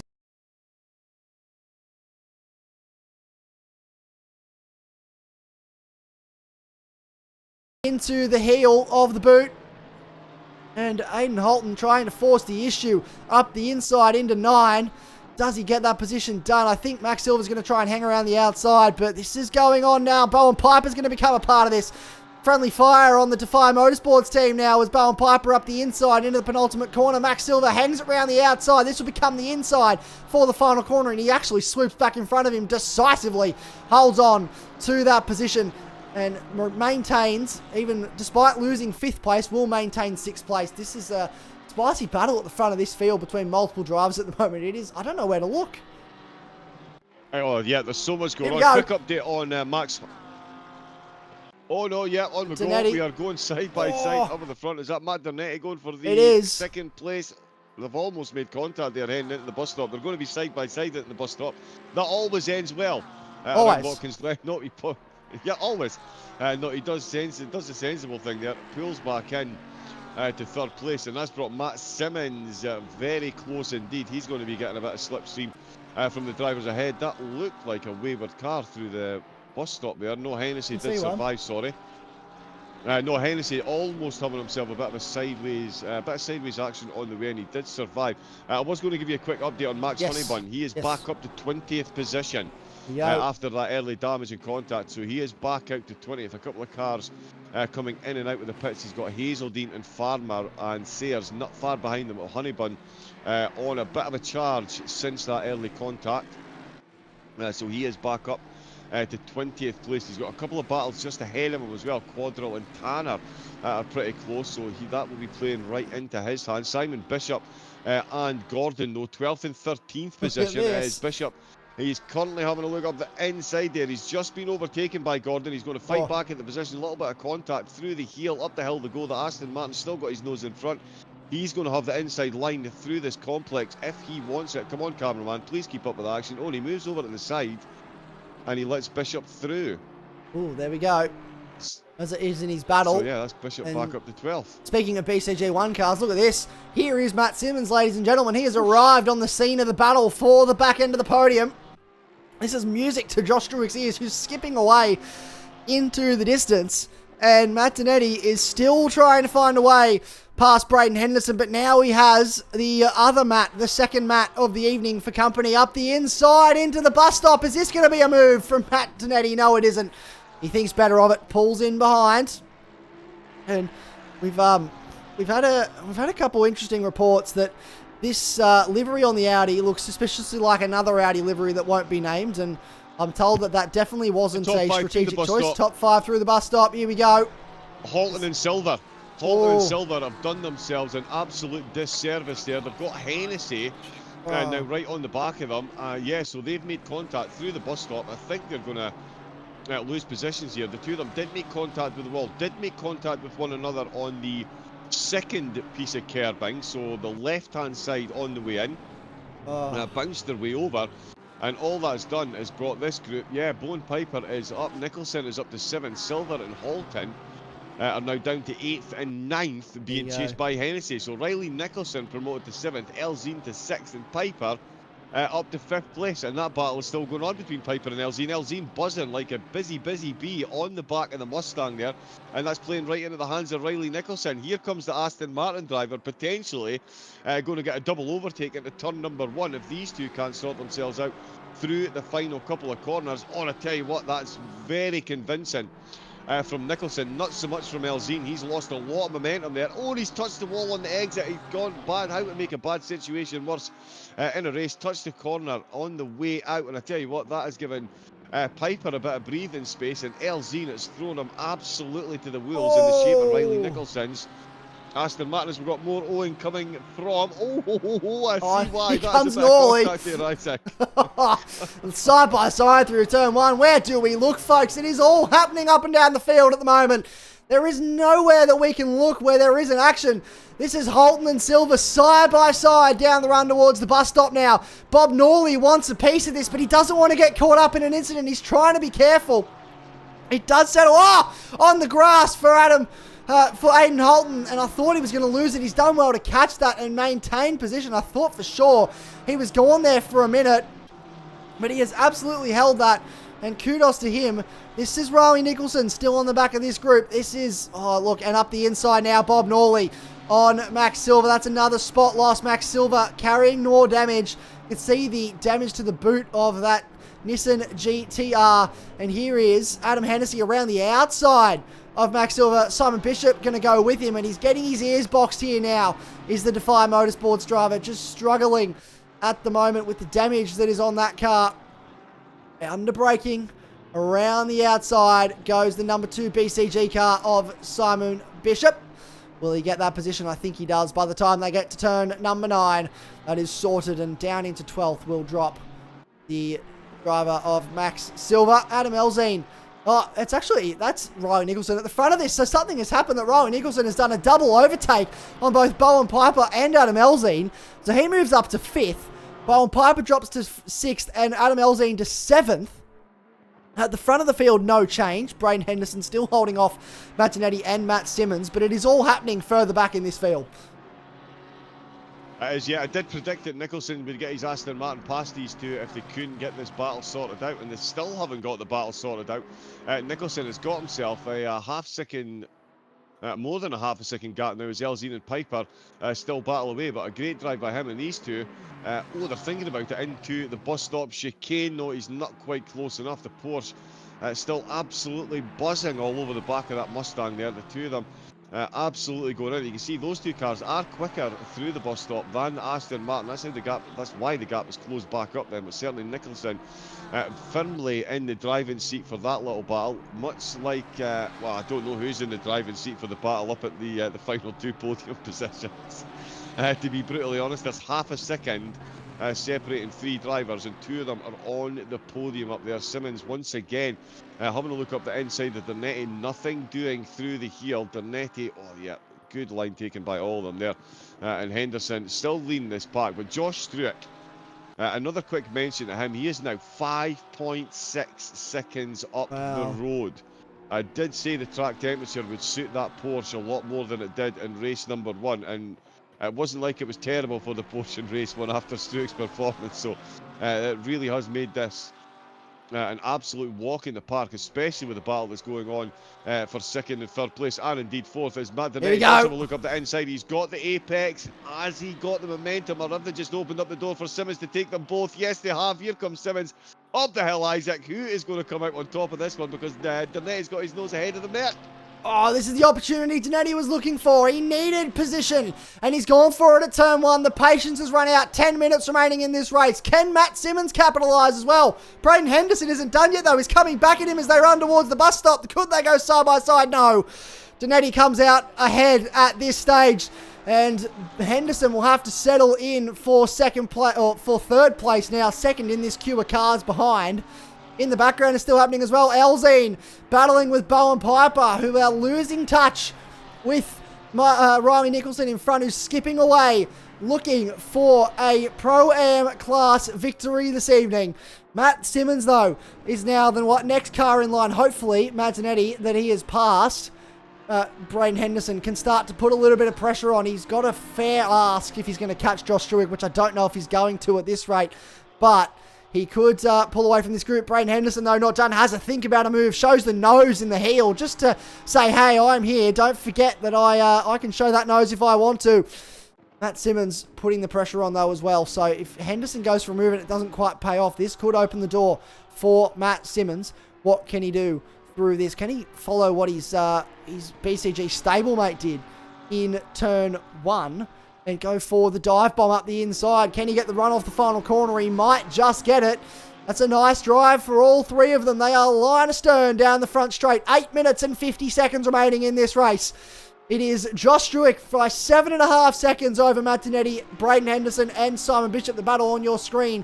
And it's Riley Nicholson leading the Pro-Am class by over a second back to Bowen Piper and Adam Elzame. Bob Norley sits third in class at the moment on his return to Pro-Am, who's just given a spot up to Simon Bishop, who's inside the top 10 now. Max Silver in 11th place. Adam Hennessy, Josh Gordon. Adam Hennessy loose on the exit. He had a little bit of a wobble steer, and that will give him a spot to Josh Gordon, who goes up into 12th. Les Sandwith in 14th place after starting in 17th. Then it's Rowan Green, Bruce Quadrell, Felix Preslin and Wayne Tanner in 16th, 17th and 18th. Nathan Lee and Max Honeybun still in 20th place, trying to make some inroads on his fellow Nissan GTR in front of him. And then it's Ben Sayers, Mark Hazeldine and Guy Farmer in 23rd. Nismo Nathan lap down in 24th, about to cross the line. Then it's Xander Stewart, who is a lap down in 25th in this little battle right now that you can see on your screen.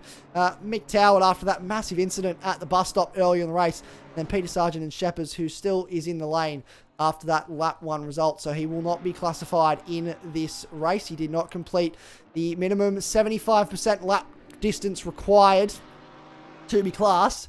Matt Dinetti putting a little bit of a gap here, John, but not a lot. And he's not really making any inroads on Struick either, but he is pulling away from these two who, I was trying to get my words out, Henderson still feeling the pressure from Simmons. Yeah, he is, absolutely is. Yeah, Simmons keen to get himself back on the podium after his race 1 exploits. Not quite able to get the move done at the moment. As you say, Dinetti is pulling a bit of a gap on these two. Not making any inroads on Struick, though. He is still all conquering up at the front. He hasn't won since January. And I think, minus any curse of the commentator, he's about to go back-to-back. He is about to go back-to-back for the first time. So, yeah, not a bad way to re-announce yourself on the top spot. And here comes Simon about to try and announce himself on the 3rd spot of the podium. He backs out of it again. The Mercedes, the Porsche is all conquering through the corners, but the Mercedes really does have a bit of a top-end advantage over it, and that is what Henderson is using absolutely perfectly. To hold off Simmons at the moment as they head into the boot complex for the 14th time of asking. We've only got 6 minutes left to go. It's still only a 10 separating these two. Nicholson and Piper as well, only separated by a 10th as well for 5th and 6th position. That is an absolute tussle that is going on there. Nicholson looking to hold on for the win. So this is for, of course, the race win in the Pro-Ams. They've got Elzine, one of the pros, behind them. But these two will be fully focused on one another. Nicholson, Aston versus Mustang. It's CP versus DM, and there's only 4/10 separating them from each other, and a potential race win in the Pro-Ams. It would be a well-deserved result for Nicholson. I have said, if it wasn't for bad luck, he wouldn't have any luck at all in quite a few of the races that we've presided over here. But he is certainly making his own luck at the moment. But yeah, Bowen Piper is absolutely keen. And I tell you what, I think Bowen Piper's going to get this done in the final corner, or the penultimate corner certainly. He's got that inside line. They're going to go side by side. It's going to be Nicholson that's got the apex on the way through the final corner. And here comes Elzine in the pros. He's about to put a hurt on both of them. That is Piper that makes the move stick around the outside. Nicholson moves over to break the slipstream with the Mustang, but he's going defensive on the Porsche. Elzine, as I say, these two have just caught themselves up in a bit of a battle. And there goes the bad luck again. That is very devastating for those two. Just caught up.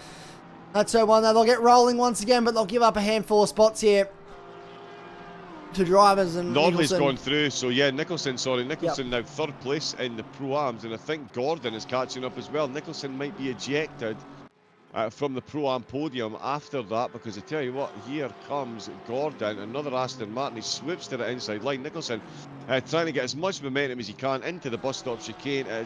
Holds position for he now. has just about. Yep, he's kept a hold of that one. That is quite the battle that's going on between them for, what is now the final podium position. So he was battling for the top spot in the Pro-Ams. He is now battling to hold on to the final spot in the Pro-Ams. It is amazing how quickly your fortunes can change here at Watkins Glen, Isaac. It absolutely is, folks. We are not too far away from the conclusion of this one. And we have got only 3.5 minutes remaining in this race, with Bob Norley putting the pressure on Simon Bishop at the moment. This is for 7th place on the road. Matt Simmons pushing to get that last spot on the podium, but Braden Henderson doing everything he can to defend from the very, very accomplished sim racer that is Matt Simmons. He's also done a lot of GT racing in real life. For those that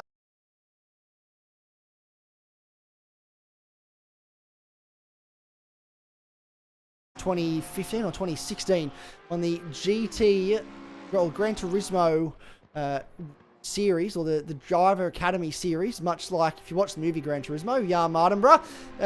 This is the Australian version of that. Matt Simmons, he won that competition, the Australasia version. Got the opportunity to go overseas to Europe and race a Nissan GTR GT3 car in real life in the Blancpain GT Challenge. And that was a wonderful experience. And now he spends his time doing a lot of sim racing. And really, we're very grateful that he graces us with his presence most weeks here at AGT to run around in a Porsche, because he is very accomplished behind the wheel of a vehicle, both in real life and virtually. So, very grateful to have his attendance. He's a driver of his caliber. Simon Bishop, also a very accomplished driver in that sense, has raced on the GT World Tour multiple times and is one of the fastest sim racers in all of New Zealand. I think the fastest sim racer in New Zealand is some guy named Shane Van Gisbergen. I don't really know much about him. I think he's good at turning left. I think he's good at turning left. Name rings a bell. I've been told. Right. Yeah. He's good at going left, but apparently he's pretty good. But I think it must be a bald Kiwi thing, because Shane Van Gisbergen's a bald Kiwi. Simon Bishop's a bald Kiwi. So if you're a bald Kiwi, you must just go fast. That's how it works. I'm pretty sure. Yeah, that's right. That's aerodynamics. Here we go. Matt Simmons is putting the pressure on Braden Henderson.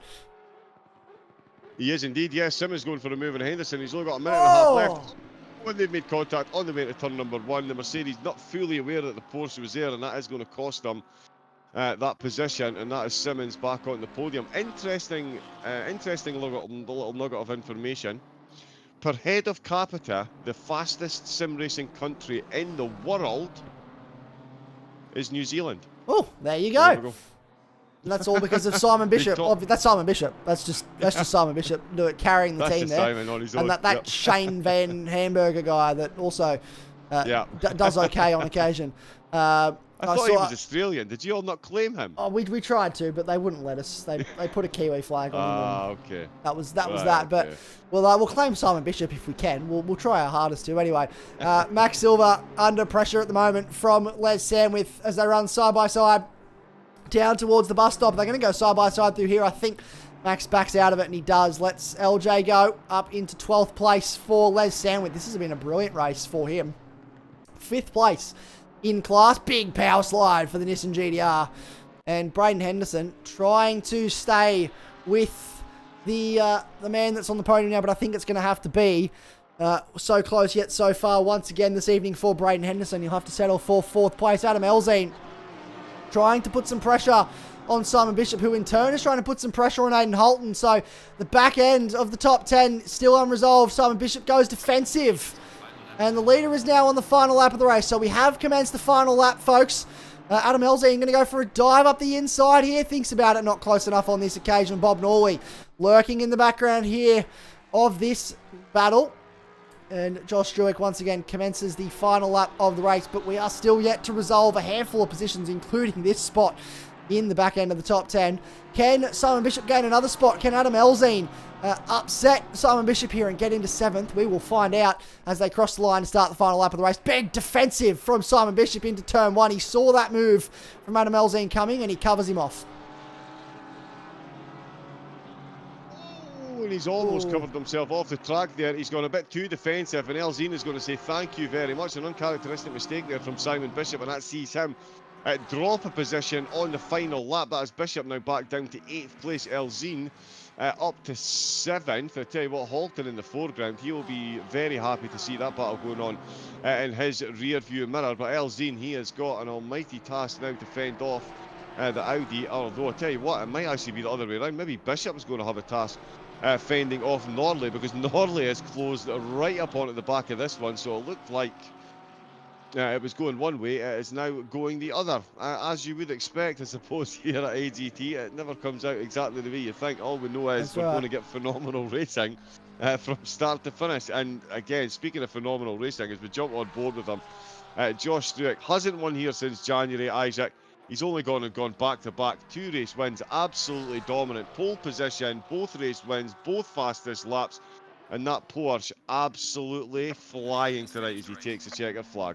A brilliant result for Josh Struick. Matt Donetti will finish race number 2 in P2. That is a good result from a damage limitation evening. Braden Henderson threw everything at him on the final lap. What is happening with Simon Bishop? Bowen Piper will come home to go 3 in a row in the Pro-Am class to take a Pro-Am class victory here in a 5th place after finishing on the podium in race 1. We'll get to speak to him very shortly. But Aidan Holton will come home in 6th. Adam Elzine holds on over Simon Bishop. Bob Norley inside the 10.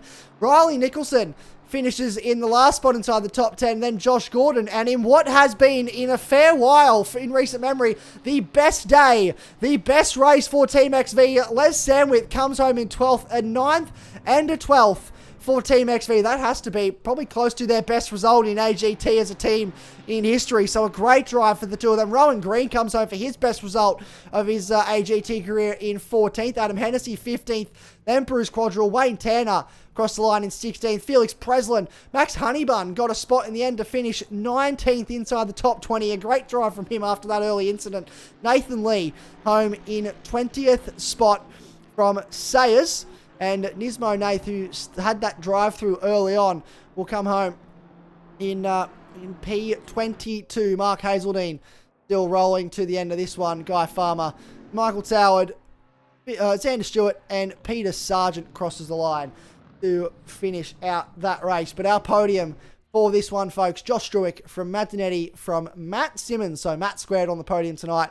And then your Pro-Am podium, Bowen Piper, Bob Norley, and Riley Nicholson, all 3 inside the top 10. What a result.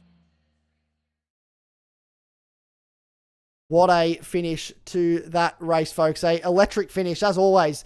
We'd expect nothing less from that racing. Let's grab now the man that came 3rd in this race. It is the one... Oh, we've lost him. Hang on. We'll get him in. There we go. The one and only Matt Simmons. Matt, first of all, we think this is the first time we've had the pleasure of your company in the commentary box this season. So welcome, welcome. It's a pleasure to have you here. Congratulations this evening. A 2nd place and a 3rd place. Have to be pretty happy with that result tonight.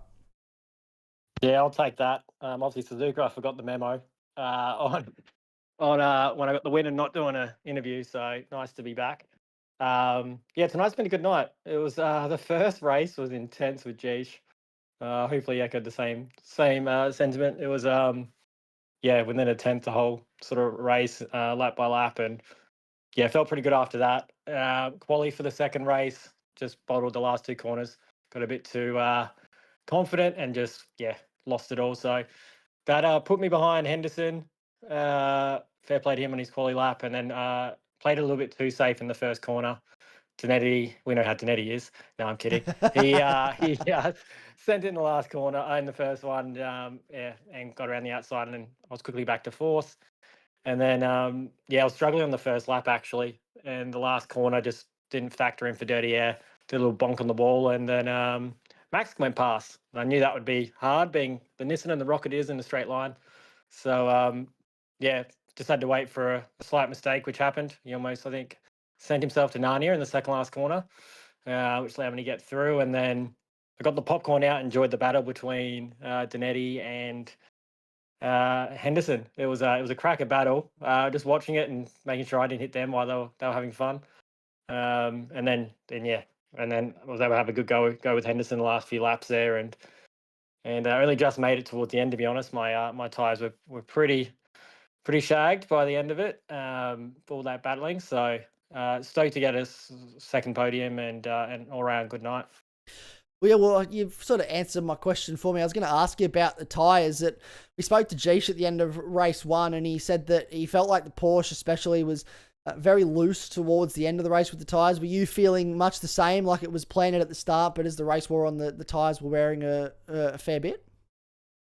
Yeah, it's quite rear limited around here, to be honest, with all the traction zones. So sort of 20 minutes over halfway in, the last 10, you're just sort of hanging on and making sure you don't get a massive slide you can't catch. And yeah, I think me and Jeesh were drifting on the last few laps there in race 1. So I could definitely see the side of his Porky, which you probably shouldn't do, but he did well to hold on and not make a mistake.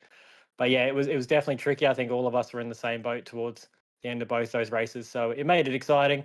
And yeah, I fortunately got lucky with a couple of passes with other guys having some bigger moments than I did. So yeah, I'll take it.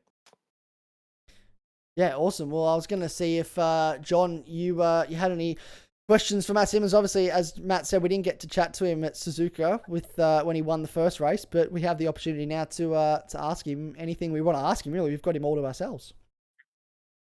Yeah, how are you finding the Porsche, Matt? I mean, it's the variety of manufacturers that we're seeing in this competition is something that fascinates me. We don't see any Porsches in the Pro-Ams, and the Porsche certainly, as you mentioned, the Nissan is a rocket in a straight line, and most cars are a rocket in a straight line compared to the Porsche.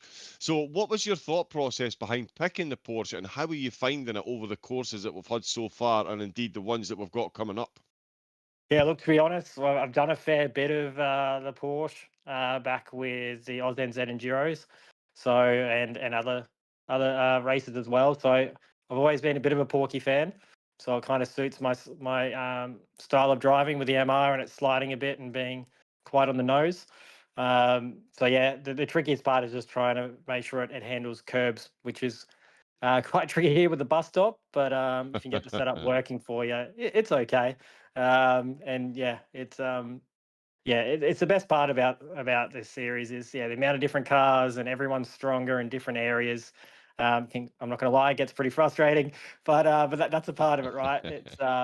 It's good fun, and you've got to really stick your qualifying quite well with the Porky because it can be tricky to pass others at times because it's very, very strong. Normally in sections you can't pass, so it's a good challenge, and thoroughly enjoy it.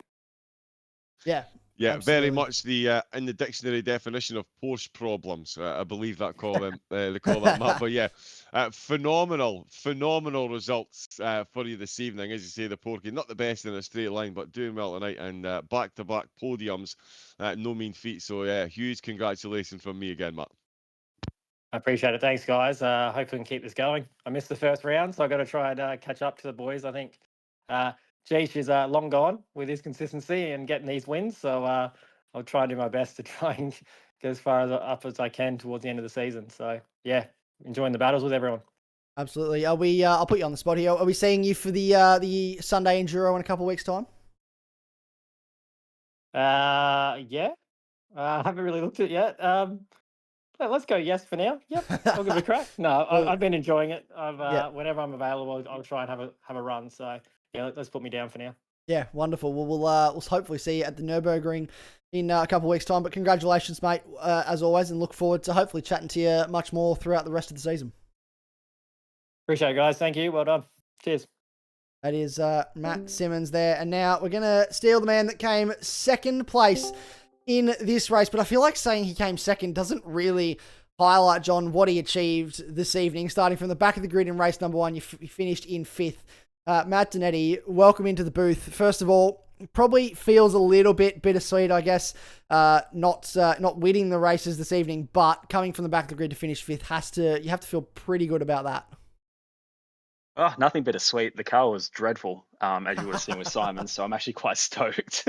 The car was, we were battling it like in the middle of the race, which was quite funny because we'd be going to the bus stop and Simon asked me to check my top speed right as I'm about to hit the brake. So I'm entering the bus stop and looking at my speedo and trying to work out what was going on. So, but no, I'm super happy. Like fifth and a second is a lot better than I expected to be getting from this round. So happy. Yeah, well, you looked like you were having fun out there. What was the we've asked everybody. Jeesh started it, and I was like, I'm going to blame Jeesh. But what was the car like on tyres? We've heard from the Porsche drivers that it was a little bit difficult to manage the tyres towards the end of the race. It felt a bit taily. Were you finding the same in the Audi?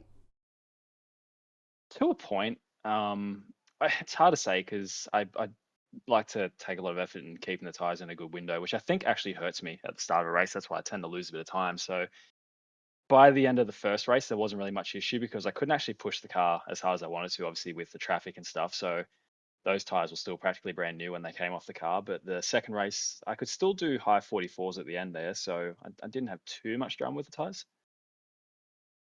Yeah, wonderful. Well, look, you will now move back to second according to my maths in the championship, but we still have the enduro in 2 weeks' time, and it's looking like a pretty good race between you guys at the front of the field. Hopefully, we'll see Simon start to bounce back when we get to the Nürburgring. Have you done any laps at the Nürburgring? Do you know what this car is going to present to you, or is it sort of you'll find out once you get into practice? Oh, I think we'll sort of just find out, right? And to touch on Simon for tonight, I don't think it was entirely his own doing. As you know, or you may not know, he's just moved house. And for whatever reason, we're running the exact same setup on the car, and he was 6 kilometers down on every straight to me. So something's gone wrong somewhere, and he was just getting monstered down the straights by everything. So I don't think we saw an entirely representative Simon Bishop tonight. That is very interesting to note. So we will keep that in mind. Hopefully, when we get to the Nürburgring and for the rest of the season, we will see a full strength Simon Bishop. But thank you very much, Matt, for jumping in and having a chat as always. Congratulations on your results this evening. And we look forward to seeing what you can do when we get to the Nürburgring in a couple of weeks' time. Yeah, for sure, guys. Hopefully I get to chat to you there. If I don't get to chat to you, then something's gone horrifically wrong, and I might be in hiding for a little bit. But yeah, hopefully I'll see you there. Well, hopefully we do see you there. Congratulations, mate. And yeah, have a good one. All right, that is Matt Donetti, the second place in that race. We're going to bring in first place in our pro-am. I'm going to hand over to you, John, to take it away to chat to one of our favourite people to chat to, I think, Mr. Bowen Piper. There we go. Is he in the box? There we go. Excellent. Bowen, congratulations on the results this evening. That has gone your way, to say the least. How were you finding the Mustang out there? And give us an overall look. How did you feel the evening went? Obviously, the podium, back-to-back podiums, no mean feat. So I would guesstimate you would put that down as a fairly successful evening tonight. Yeah, 100%. The car felt great around the track, and I was really comfortable with how it handled. Although, you never know if you're going to die going into the bus stop, but it seemed to handle that very well every lap. So to come out with 2 wins today is amazing. Indeed, yeah, back-to-back wins, never to be sneezed at. You did mention the bus stop chicane there. In race number 1, that took more than its fair share of victims, and yeah, you were very nearly collected a couple of times as well going through there. So just how sketchy was the bus stop this evening? Because especially in race 1 with the slightly hotter track temperature, it did seem like it really was a problem for drivers getting through there safely tonight. Oh, yeah. Like the only opportunity I found myself to get an overtake past, I think, Holton was at the bus stop, and just so happened that there was also an incident already at the bus stop. So it kind of worked out in my favor that he had to avoid it, and I got through pretty clean, but it almost could have been a big wreck. Indeed. Well, yeah, considering some of the wrecks that we've seen, as I say, yeah, you did well to survive that. Looking ahead, though, I mean, we've got to look ahead. We've got the Nürburgring endurance race coming up. The Mustang is a very handy little car around the Nürburgring. How are you feeling ahead of that one? You must be pretty confident that another podium, if not a race win, is absolutely on the cards for you. Well, I hope it's good because I'd like to keep this this streak up. It's good. We're finding your stride, and I feel like I found a lot of pace in the last few rounds. So I'm excited to see what happens and have some good battles out there on the track. Yeah, it'll be a good one. Absolutely, Cam. As you say, the Mustang does well. But for this evening, Bowen, again, huge congratulations. Back-to-back win and finishing in the top 5 overall when you're leading the way in the Pro-Ams against this field. Oops, my screen's just frozen. Yeah, that is no mean feat. So huge congratulations and very, very, very much looking forward to seeing what you do next time out with the Nürburgring, my man. Thank you very much. Good speaking to you. Of Bowen Piper there. And that leaves us with just one more man to chat to. And I've already had the pleasure this evening, John, of having a conversation with this man. So I'll hand over to you once again to talk to our race winner. Goes back-to-back this evening, Josh Struick. Yeah, good evening, Josh. Congratulations again. Haven't won here at AGT since January, so do it in style. Back-to-back wins around Watkins Glen in the Porsche. Race number 1, we touched on the tyres, so let's get a quick tyre update. I did think to myself that with the track temperature coming down, that was going to aid the tyres a bit. Was that the case there in race number 2? I think so, to a degree. I found that I was able to hold them on for a bit longer, even though I was pushing quite hard still, setting quicker lap times. Just having the temperatures of the tyre like staying down a bit more due to the lower air temp, I think really helped keep it in the car in a good window for a lot longer.